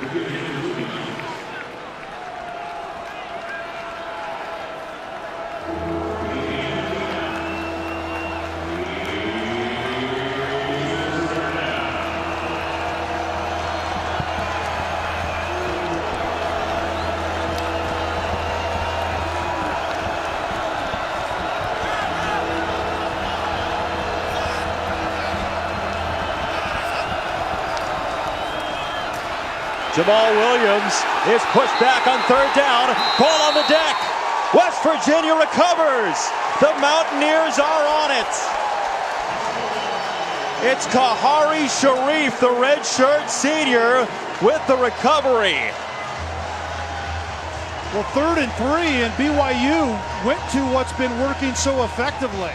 Lead with a big fullback, followed by a big physical running back, and this particular time, West Virginia met the challenge and the ball's on the ground. Big play, Mountaineers.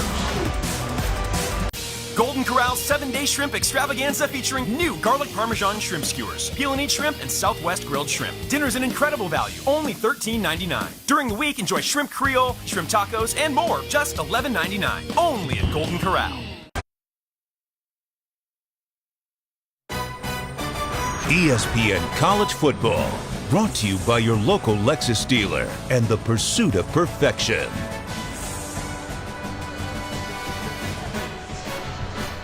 BYU took a team visit to the Washington Mall to see the sights. Lincoln Memorial, walk around the Potomac Basin, see Roosevelt, Jefferson, a beautiful walking city, our nation's capital. And Taysom Hill, by the way, has run off the field, the BYU starting quarterback. West Virginia has the ball right now. Kark is working on it, and we will let you know when we hear about Hill. Down the sideline, long ball for Howard, and he has Shelton Gibson all the way inside the 10-yard line. Second in the nation in yards per catch. Last year, hits for 51. Shelton Gibson is the vertical big play guy, matched up on a true freshman, Chris Wilcox.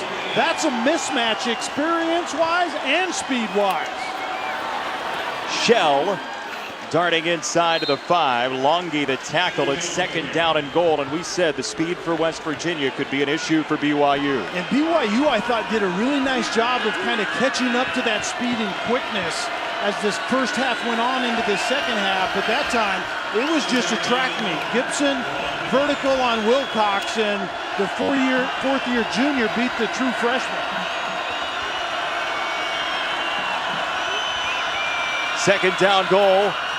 Howard on the run this time, and he is belted down at the 4-yard line by Kesni Tausinga and Butch Pau'u, that sophomore linebacker who had a pick earlier. Yeah, go in there at your own discretion, and it was the prototypical get down inside the 10, spread it out, and then you have a quarterback that can be effective with the draw, but you're going in there to man's country. BYU will put the wood to you. They've got Durant, White, and Shorts all at the top of the formation. 3 dangerous receivers. Gibson down at the bottom. Howard under pressure, finds space. Skylar Howard scores! Touchdown, West Virginia!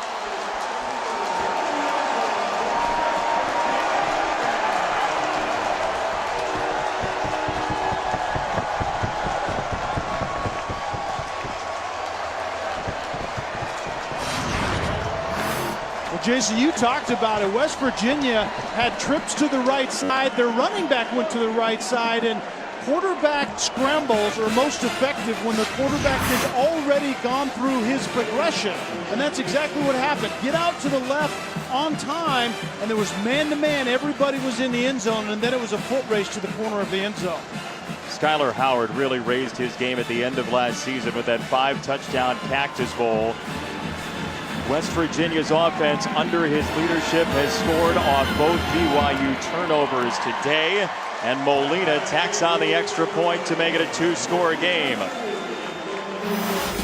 Skyler Howard finds Shelton Gibson for 51 yards down the sideline. Then Howard does it all by his lonesome, and the Mountaineers lead by 9.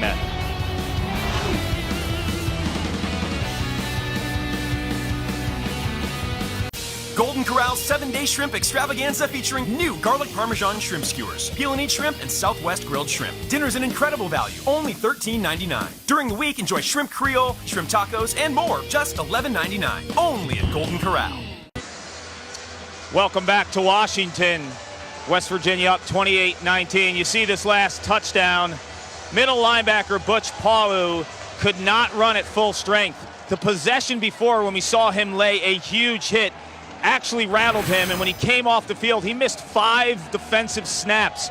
I saw him running gingerly and not at full strength. You see the change of direction not there for the middle linebacker. He's the heart and soul of this defense. When he's at full strength, he changes direction way better than that. Yeah, and what he did, Kark, is I think because of that injury, not feeling 100%, he actually left his feet. Typically, you would see him stay on the ground and make a play right there.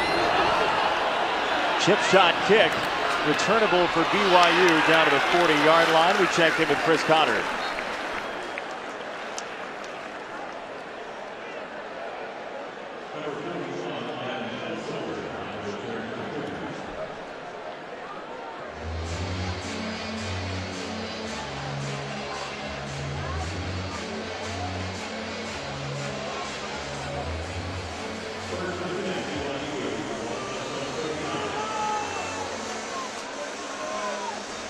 Not since the Lou Roll Marcus Camby. Golden Corral's 7-day shrimp extravaganza featuring new garlic parmesan shrimp skewers, peel and eat shrimp, and Southwest grilled shrimp. Dinner's an incredible value, only $13.99. During the week, enjoy shrimp creole, shrimp tacos, and more, just $11.99. Only at Golden Corral. Been so excited about sports in Amherst. From the 39, Taysom Hill is back out after leaving between series. He strikes to Colby Pearson into plus territory, and it's a first down for BYU.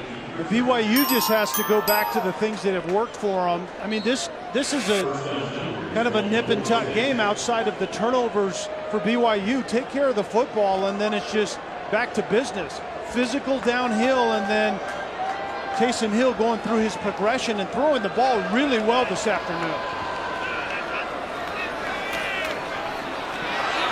On the decision, Hill to the outside, and downstairs Kark. See Taysom Hill right there. Saw him running in and out of the locker room between those series. Just spoke to one of the staff members of BYU. Stomach got the wind knocked out of him. He looked okay when he ran out and ran back onto the field. But watch him, though. Stomach could be an issue.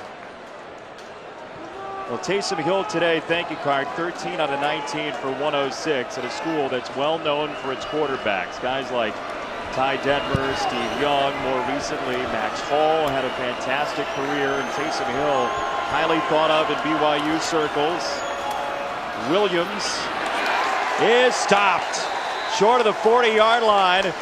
3 yellow jerseys got there, and it's third down for BYU. Jason, a little cat and mouse game going on. Taysom Hill came to the line of scrimmage.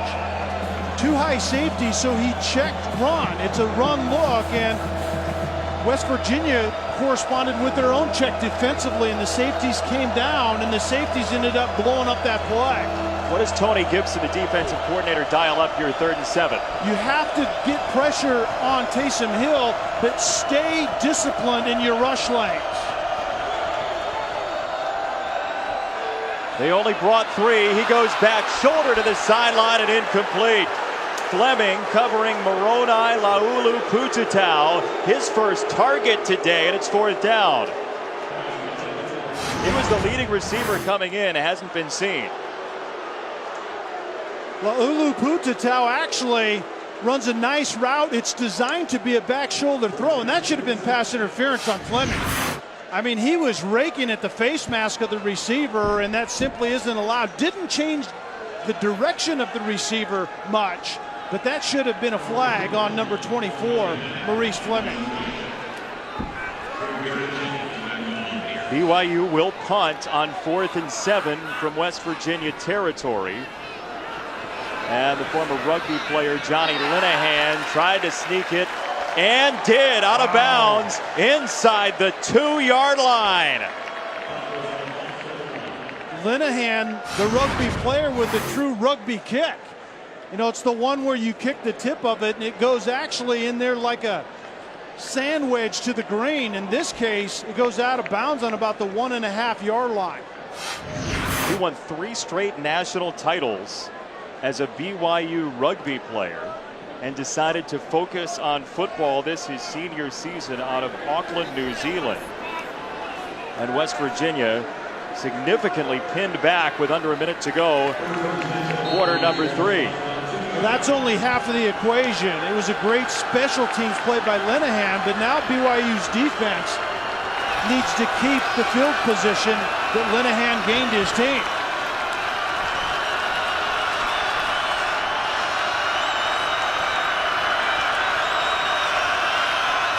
Howard from the 2. Howard to throw, tipped ball, and incomplete.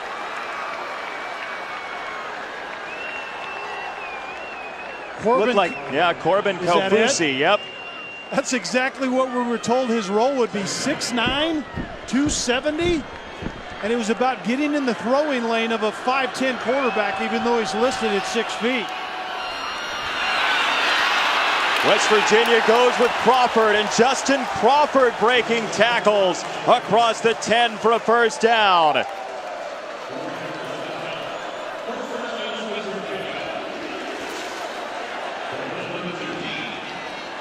That is a big play for the Mountaineers, up by a couple of scores, as Crawford gets banged down and pinballed by Fred Warner on what may be, depending on West Virginia's choice, the final play of the 3rd quarter. That was a huge run by Shell, because the minimum requirement for an offense in a backed up situation is at least 1 first down, create some room for your punter. It's not too late for BYU to do something here defensively, however.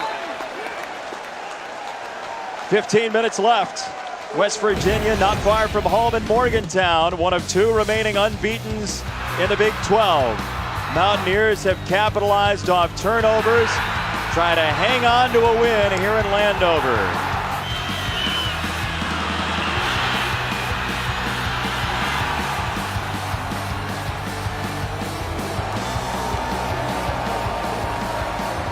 Golden Corral's 7-day shrimp extravaganza featuring new garlic parmesan shrimp skewers, peel and eat shrimp, and Southwest grilled shrimp. Dinner's an incredible value, only $13.99. During the week, enjoy shrimp Creole, shrimp tacos, and more, just $11.99. Only at Golden Corral.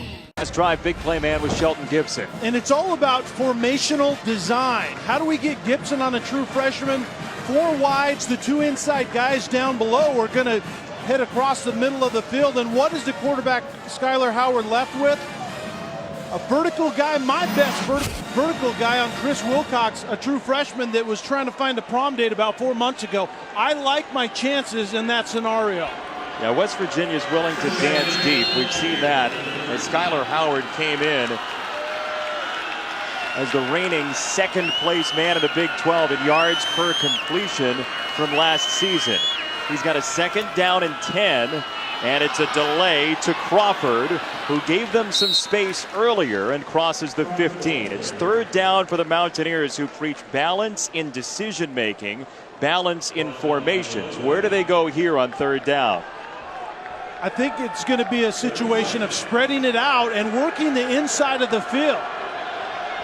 Takeel Shorts is normally that guy. Pitch it out to White, and the brother of Kevin White, Karan White, is across the 35 for a first down. And a good decision by the quarterback, Skylar Howard. You talked about it. Shorts was inside of White. The defender came down and jumped on Shorts, and White was left open on first down yardage, and the ball came out on time and on target. That's what creates run after the catch for a wide receiver. Coaching staff for West Virginia preached how competitive the White family is. Defensive coordinator Tony Gibson said when he was out recruiting, he would like shoot pool or play beanbags with the dad, and he wouldn't let the dad win. He wanted to beat him. Talks a little smack. On the ground, Crawford. Hesitation across the 45. Crawford with a dandy of a run. The JUCO transfer has had a very nice day today. Mention the White brothers, Kevin White, the older one, Karan White as well, along with Kaiser White, who's transferred in. There are 7 kids along with Kevin White. There's a sister as well who somehow is going to Auburn to play basketball. How did that happen? The one that got away in Morgantown. Run it again. Crawford hit and keeps his feet after a couple of yards. 2 good plays back-to-back by Crawford. Actually, 2 plays. The first one was good. You see that elusiveness that Dana Holgerson likes that Justin Crawford brings to the equation. You don't have to block them all when 25 has the ball, but that play you see the downside of having speed. Sometimes you bounce it prematurely before pressing the line of scrimmage, and that time there was nobody outside. 11 touches for Crawford, over 100 total yards. Pitch it out quickly, and Skylar Howard once again with a quick hit to the back, and it's Kennedy McCoy, the freshman, for a first down as we go into the studio and Chris.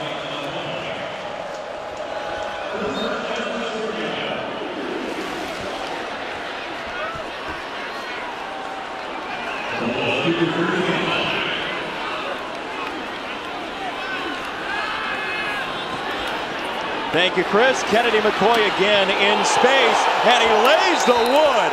Oh my goodness, did McCoy put the hurt on BYU's Austin McChesney.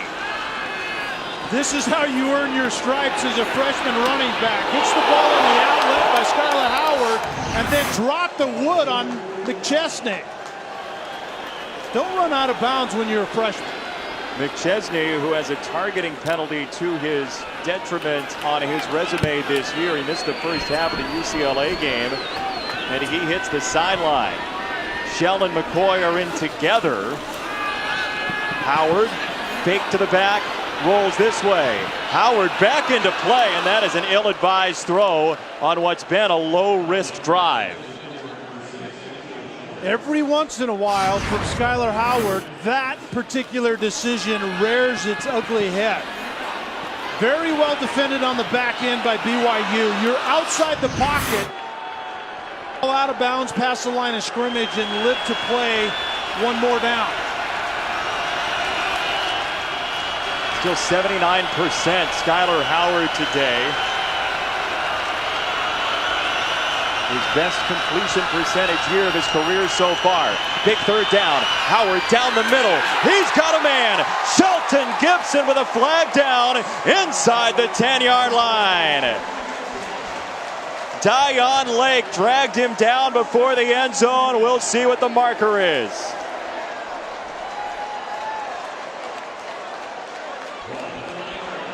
Well, no flag on the play now. It's first and goal from the 9.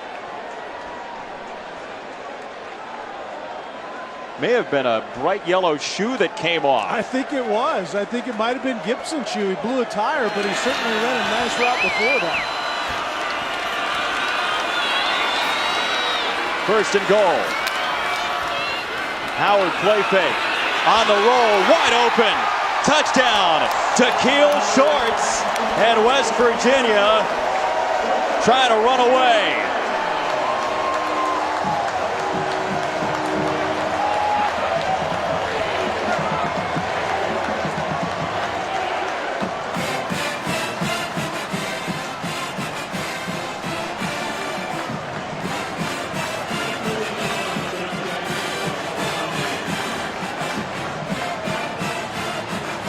BYU calls defense its specialty, and rightfully so.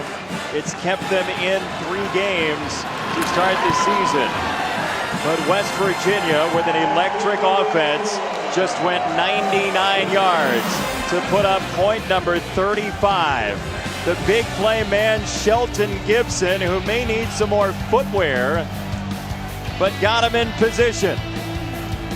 And then Skylar Howard throws the touchdown, and West Virginia is up big.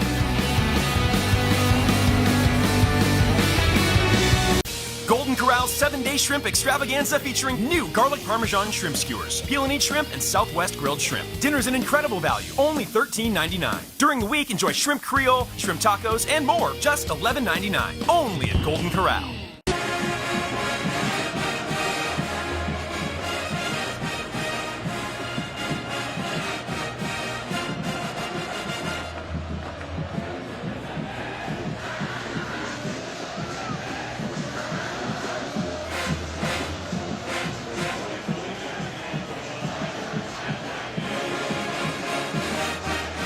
Chris, thank you.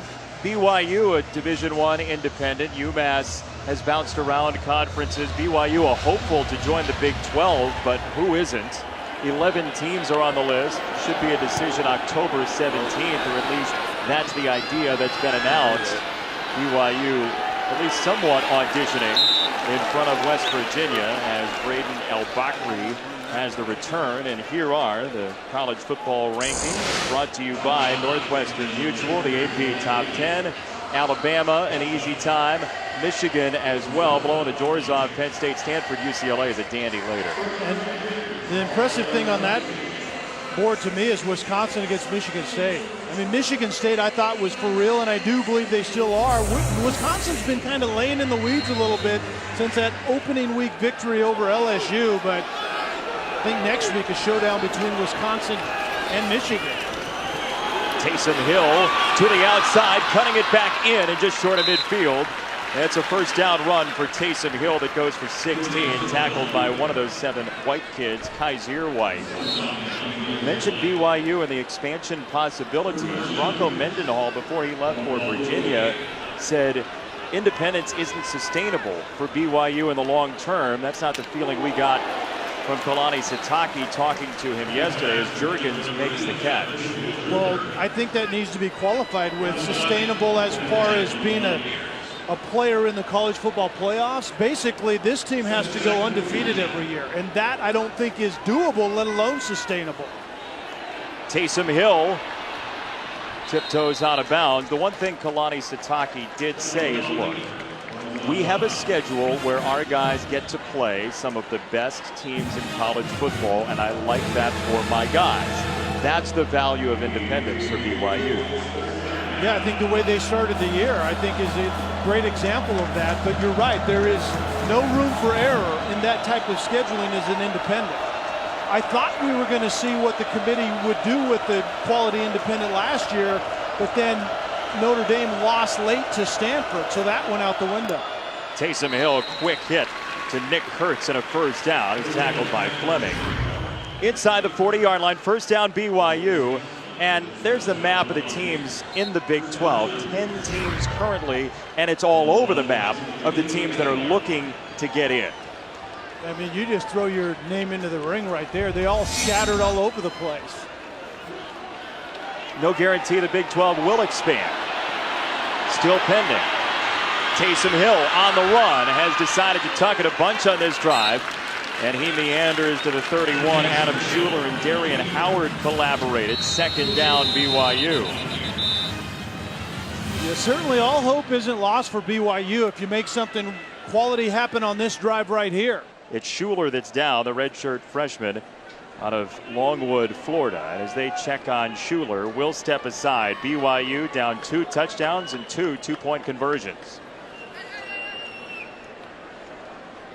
Golden Corral's 7-day shrimp extravaganza featuring new garlic parmesan shrimp skewers, peel and eat shrimp, and Southwest grilled shrimp. Dinner's an incredible value, only $13.99. During the week, enjoy shrimp Creole, shrimp tacos, and more, just $11.99. Only at Golden Corral. ESPN College Football, brought to you by Crest. Healthy, beautiful smiles for life. We're about half an hour away from downtown D.C. FedEx Field, built in 1997. Monuments and memorials galore in Washington, D.C. One of the beautiful places to go and learn. As Adam Schuler walked off under his own power, they're looking at his wrist. As Taysom Hill tries to take BYU in. Hill to throw, wants the sideline. A lot of contact and a flag. It's incomplete for Kurtz, and he drew the marker. It was Rasul Douglas who had the interception earlier on the coverage.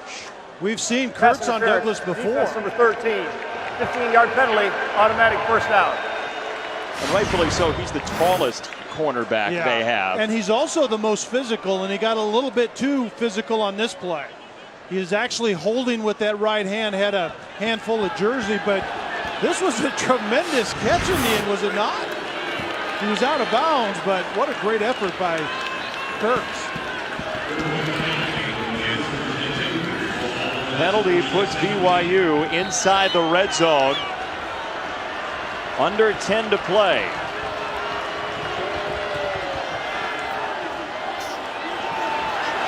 Hill lofts it. End zone incomplete. Moroni Laulu Pututau had a step on Kaiser White. Too much air under it. Laulu Pututau runs kind of a double move up the middle. And actually, like you said, had a step on White. That's a good matchup if I'm BYU. But just a little bit too far by Taysom Hill. That's really difficult to complete because a lot of times you have to throw it when there's still a little contact between defensive back and receiver, and that's what happened right there. After a little work on Schuler's shoulder, he is back in for second down and 10. Hill surveys and wings it low inside the 5. Colby Pearson with a diving grab. First and goal BYU on a gain of 14. Too much room. It was quarters coverage on the back end, and the safety and the underneath coverage White didn't communicate. Williams, touchdown, and now BYU has to go for 2 after chasing the points earlier. Don't chase points early. You need to write that down, and every week you show me what I've said. Don't chase points early. It would be much better to be able to kick an extra point right here and then score a touchdown and go for 2 when the game's on the line. Don't chase points early. Repeat it. Don't chase points early. Got it. Rarely do I see it work. Ty Detmer's got a call to play. 9:19 to go.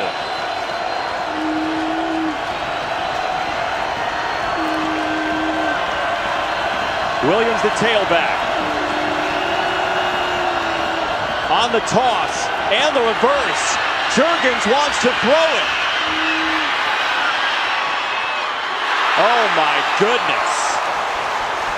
Wachuku was there for it. Taysom Hill had to tackle him. And if that doesn't tell you how that play went, I don't know what does. You know the irony in this?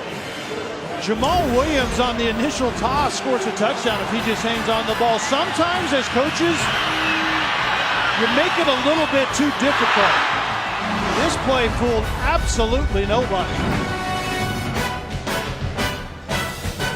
Golden Corral's 7-day shrimp extravaganza featuring new garlic parmesan shrimp skewers, peel and eat shrimp, and Southwest grilled shrimp. Dinner's an incredible value, only $13.99. During the week, enjoy shrimp Creole, shrimp tacos, and more, just $11.99. Only at Golden Corral.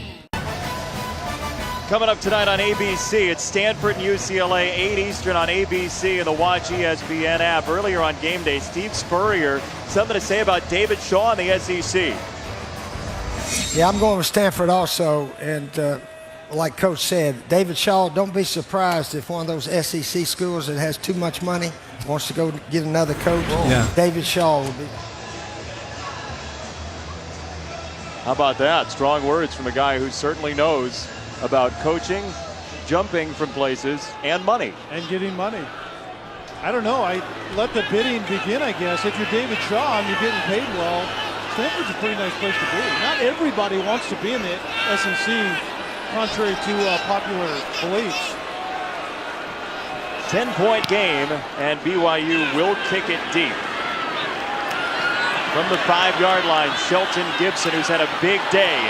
Gibson finds a seam, Gibson keeps his feet, and Shelton Gibson just outside the 40-yard line as we say hello to Chris Cotter.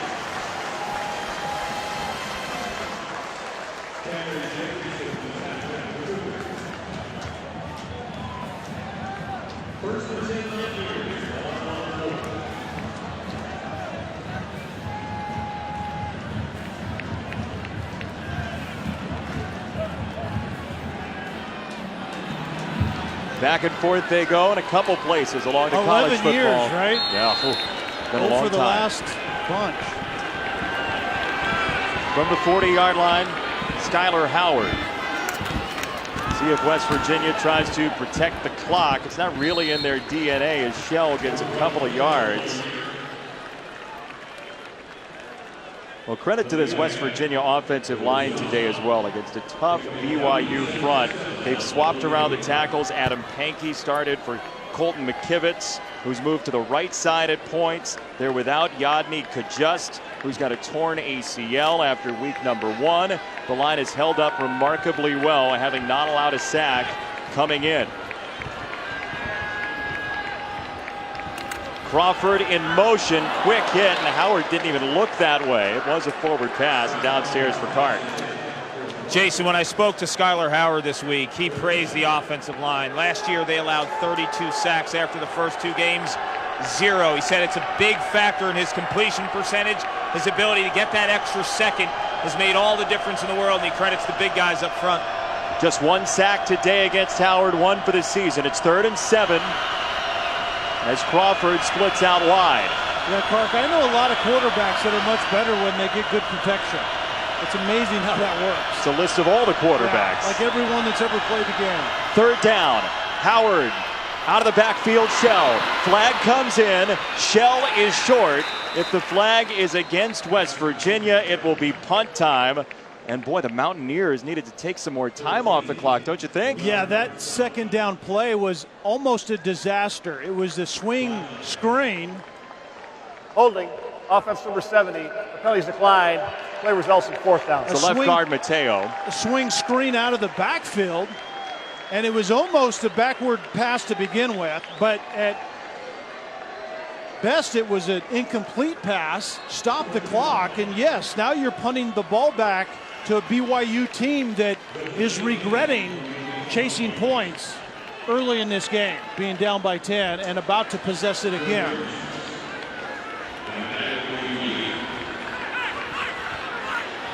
Less than a minute off the clock as Kinney boots it away, and it's a short kick outside the 20-yard line. This college football season, stream every game live on the ESPN app and on Watch ESPN. Download the app or visit watchespn.com today. A multi-screen experience as we have up here in the booth. And we'll be watching and you'll be watching Christian McCaffrey and Stanford, a guy who got his due at the end of last season and justifiably has a lot of eyes on him. Oh, no doubt about it. Lamar Jackson, Christian McCaffrey, and you get the field for the Heisman. I get those 2, you take the rest. That seems inequitable at best. BYU has under 8 to go. Taysom Hill to Hefo, the freshman, and he turns the corner across the 30. That last drive by West Virginia was a head scratcher, and it was a disastrous clock-killing drive. We need to keep our eye on that and harken back to that disastrous drive. Officially a $113 on that drive as Hill slides down at the 35. Now BYU, which has run the ball very well today, needs to maybe put some hustle in the step, don't you think? Yeah, definitely. They have 3 timeouts left, but they do need to move with a purpose right here. Kalani Sitake, the head coach, told us his favorite book is War and Peace. They don't have time for War and Peace right now. They need the digest. Down the middle, incomplete. This is 3rd down coming up as he missed Kurtz by about 8 yards. West Virginia was getting after Taysom Hill. BYU's offensive line and also Jamal Williams protected really well. Kurtz was one-on-one with the safety, ran kind of a double move, and the ball just was not close.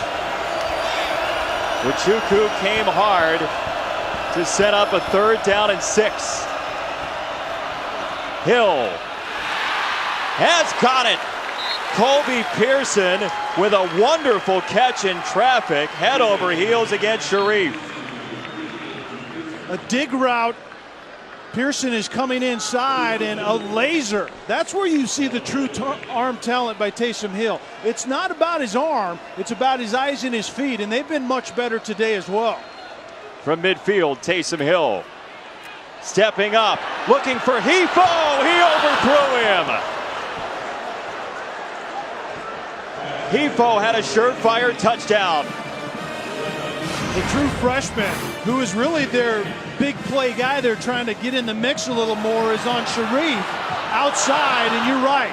I think Hill could have waited a little bit longer with good protection, let the vertical clear up a little bit, and then drop it in the shirt pocket. Big missed opportunity. Second down, Williams up the middle. Williams, a strong run, bowling across the 40, and a first down. That play to Hefo was very similar to one they missed on fourth down on their opening drive last week. You're exactly right, and I think when you have the protection as a quarterback, give your receiver a little bit more time to provide some clarity for you. Hill, zip on it. Great catch by Kurtz. What hands by Nick Kurtz to the 19-yard line. First down, BYU. Kurtz is not a quick twitch type of guy that's going to run away from people a lot, but he's 6'6" with long arms, and he needed all of it right there on that play. Great catch by Kurtz. Squally Canada is hit in the backfield. Nana Kairum got a piece of him before he got to the line of scrimmage, and no gain.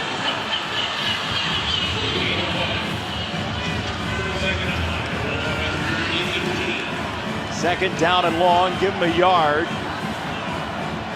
Taysom Hill, pressure coming down the middle. Hill's got a touchdown.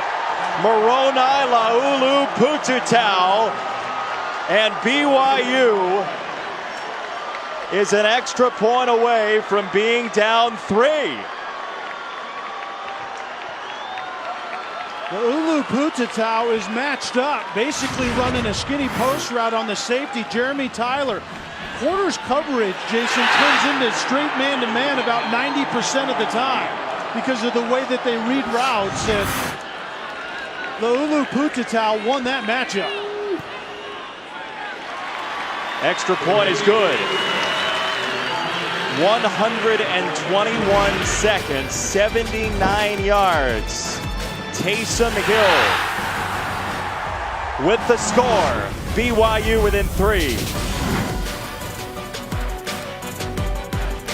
Golden Corral's 7-day shrimp extravaganza featuring new garlic parmesan shrimp skewers, peel and eat shrimp, and Southwest grilled shrimp. Dinner's an incredible value, only $13.99. During the week, enjoy shrimp creole, shrimp tacos, and more, just $11.99. Only at Golden Corral.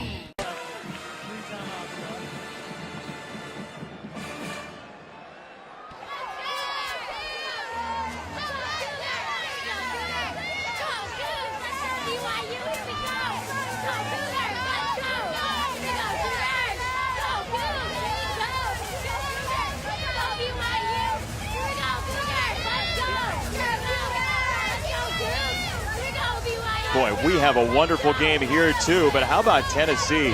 Some questions arose after that Appalachian State game, and the Vols have responded very well. Here, West Virginia, a 3-point lead after a short drive by the Mountaineers that zeroed out. BYU, a quick drive for a touchdown. And now the Cougars are within 3.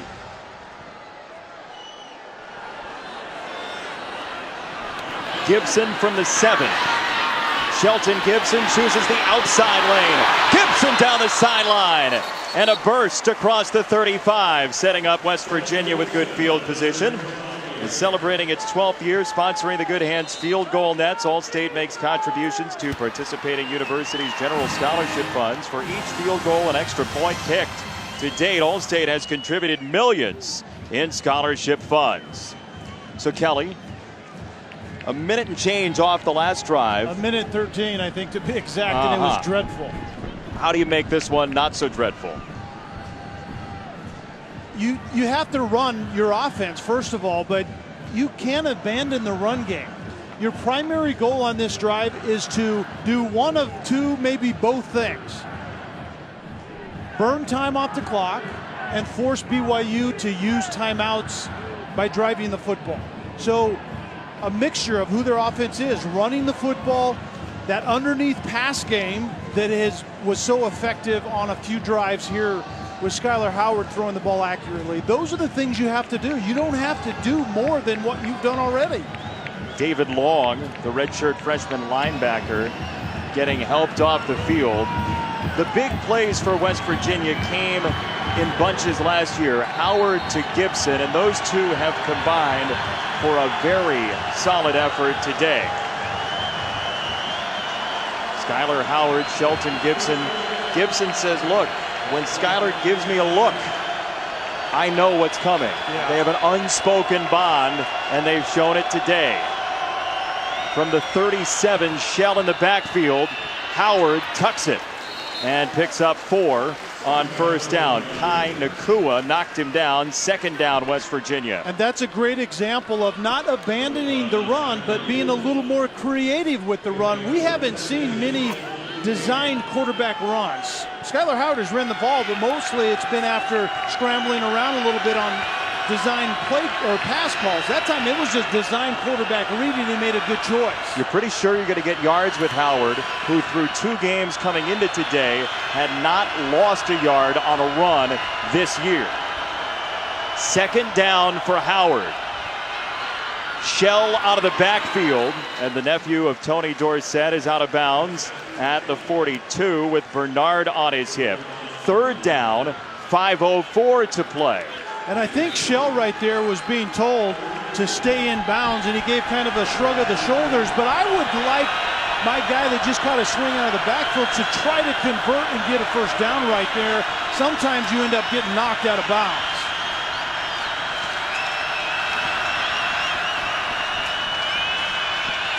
Howard's looking to the sideline, and it looks as though West Virginia is going to burn a timeout. Well, that's one way to take some time off the clock, is just stand around, and the Mountaineers do use a timeout.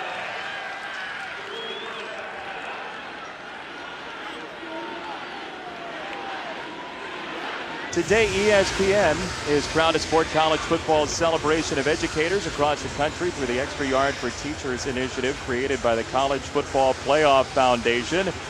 What former teacher of yours deserves a shout out? For more, visit cfp-foundation.org. Kelly?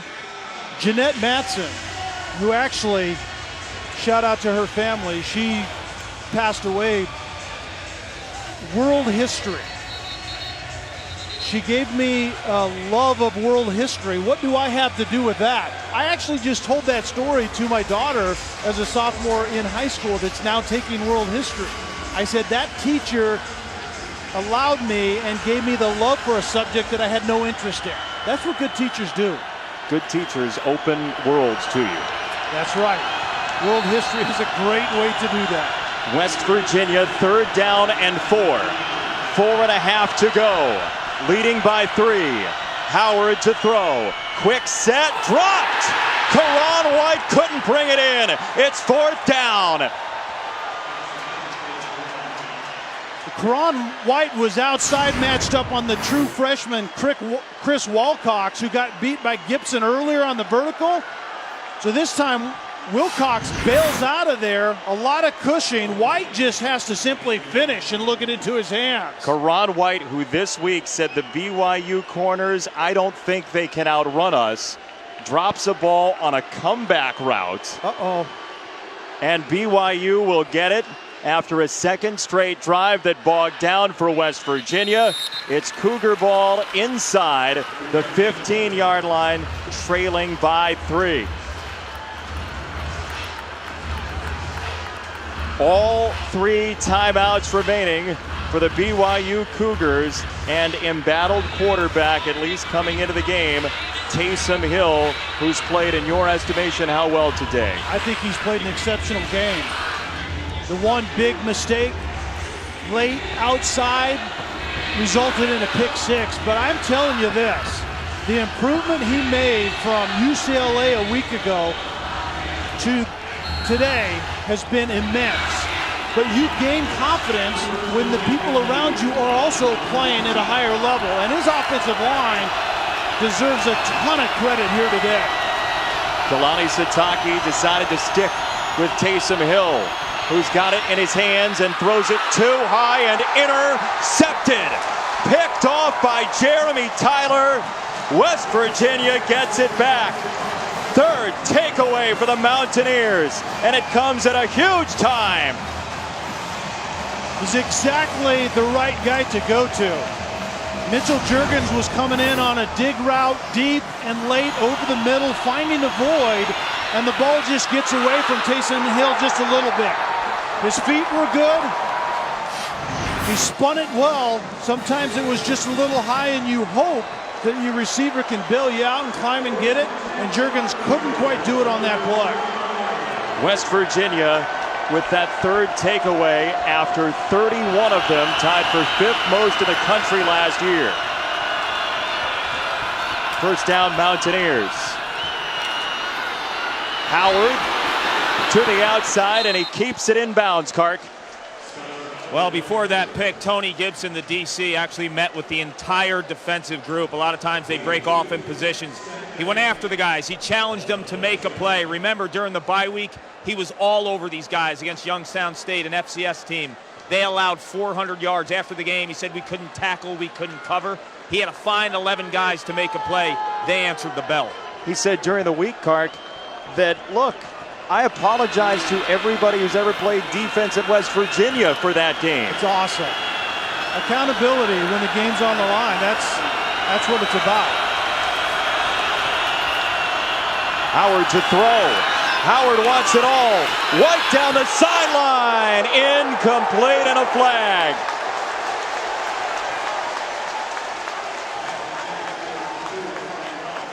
Chris Wilcox was there on the coverage. This is the third time. Pass interference. Defense number 32. 15-yard penalty for the previous spot. Automatic first down. The third time that Chris Wilcox has been picked on, the true freshman, just trying to cover a vertical deep. Karan White gets over the top. I thought it was incidental contact with the feet, and typically they let it go. The field judge on the play was going to keep his flag in his pocket. The back judge threw the flag late from the middle of the field. It may have been incidental contact with the feet. You're right. Was the other official looking at the arm into the back is the question. That's a good question, and that would be about the only thing that field judge right there could not see. Jet sweep for Shorts. Da'Keil Shorts spun around, and he loses yards. BYU 3 timeouts. When do you use them? You probably start about right now, after probably this play, as it ticks down to, You could have potentially gone one more play and kept all of them in your pocket, but that's a pretty good use. You're talking about losing 30-plus seconds if they don't use it there. Check in with Chris in the studio.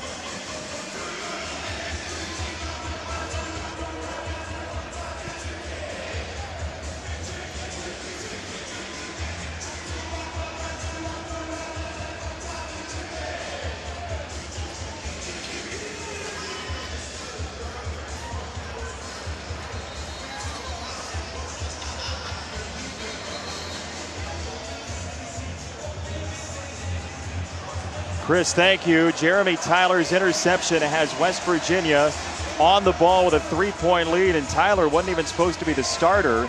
Drayvon Askew-Henry was the heart of the defense. He went out with an injury in the preseason, a left knee injury. So Tyler takes that spot and has a gargantuan play in this game. Second down, 11 out of the BYU timeout for West Virginia. Crawford on the run. Crawford breaking tackles. Crawford inside the 10 and inside the 5.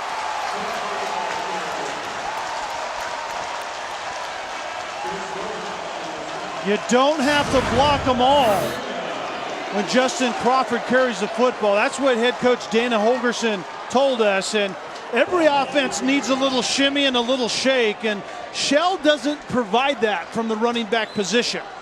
He's patient and he's efficient, but he's not as explosive and dynamic as Crawford is. Now BYU's caught. 2 timeouts remaining. And the snap comes. Howard wasn't ready for it. Shades of Auburn. And it's BYU football.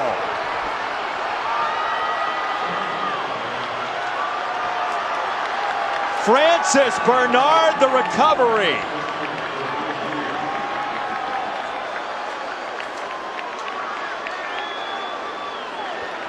Well, the center, Tyler Orlowski, can't figure out what was going on.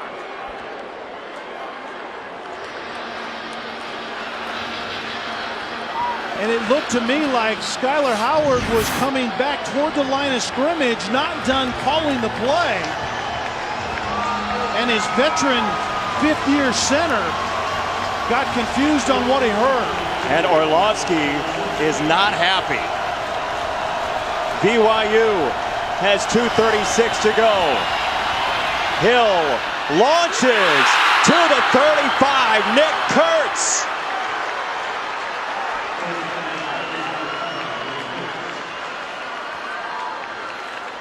Loads of time left for BYU. Trailing by 3, 2 timeouts remaining.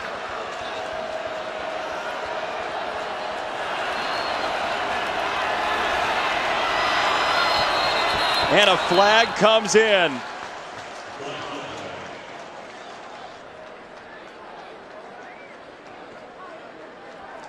Before the snap, ball start, 76 offense. 5-yard penalty, still first down. On a play like that, bad snap, whose fault is that normally? Typically, it's the center's fault. I mean, the quarterback has to give the final cadence, and that time it looked like Howard was moving toward the line of scrimmage, and his veteran center just heard the wrong thing.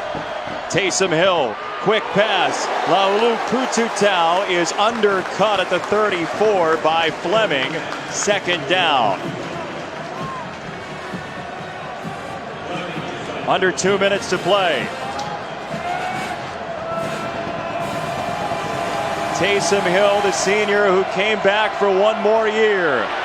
On the run, Hill across the 40, gets drilled. He gave himself up, no flag coming in. That would have been a good time for Taysom Hill to just lower his shoulder and try to convert.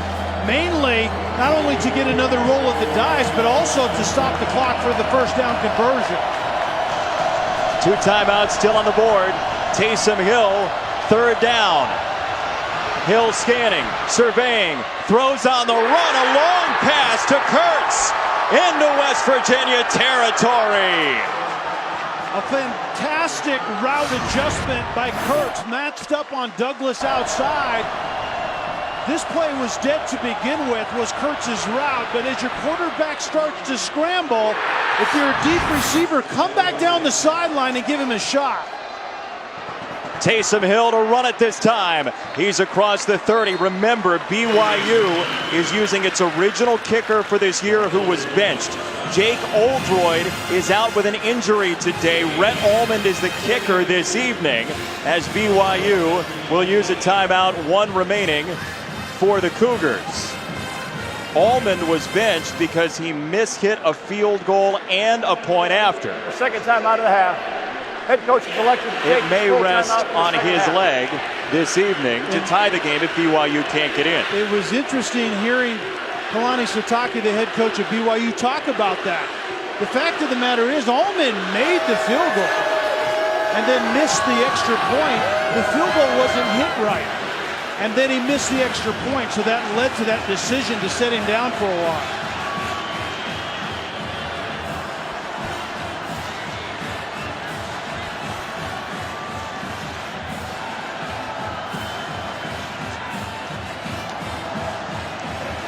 BYU has to learn from their end of the first half drive where Mitchell Juergens did not get out of bounds, and it almost cost them an opportunity to kick a field goal then. They killed it. The officials rightly put 1 second back on the clock, and Almond was able to get out there and knock it through for 3 points. And how important is that now? How do you handle this if you're Ty Detmer then with 1:09 to play and you're at least in chancy field goal range? I think the yardage right now is all about making Rhett Allman much more comfortable. His range maybe especially under these conditions, you would like it to be inside of 40 at least. Second down 2, Taysom Hill. A lot of time, looking for Hefo on the adjustment. And it's picked off by Fleming. Fleming hung on. West Virginia, the interception with a minute to go.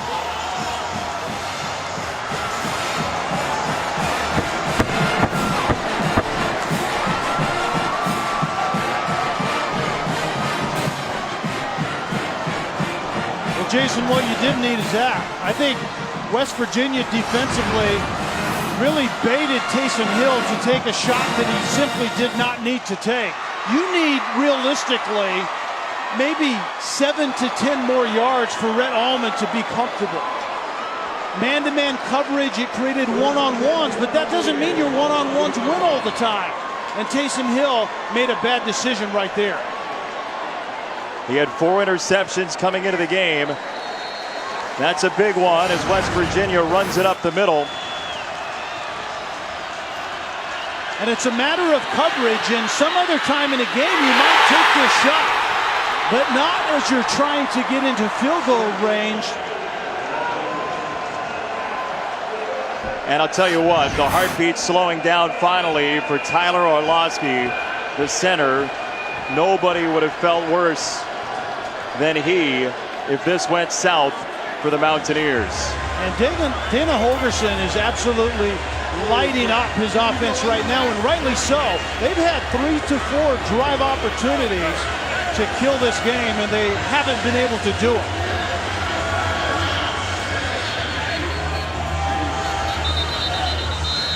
BYU's out of timeouts. West Virginia has seen what's happened in the Big 12 on efforts to kill the clock late in games against non-conference opponents. Dana Holgorsen is going to do the lowest of low-risk things. That's good. It's a good idea. You would imagine.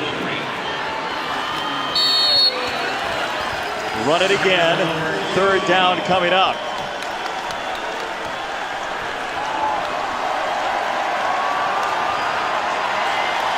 The redshirt senior, Maurice Fleming, the nickelback, with the interception for West Virginia, a defense that took a tongue lashing from its coordinator, Tony Gibson, after a win 2 weeks ago, has held the line today in Landover, Maryland.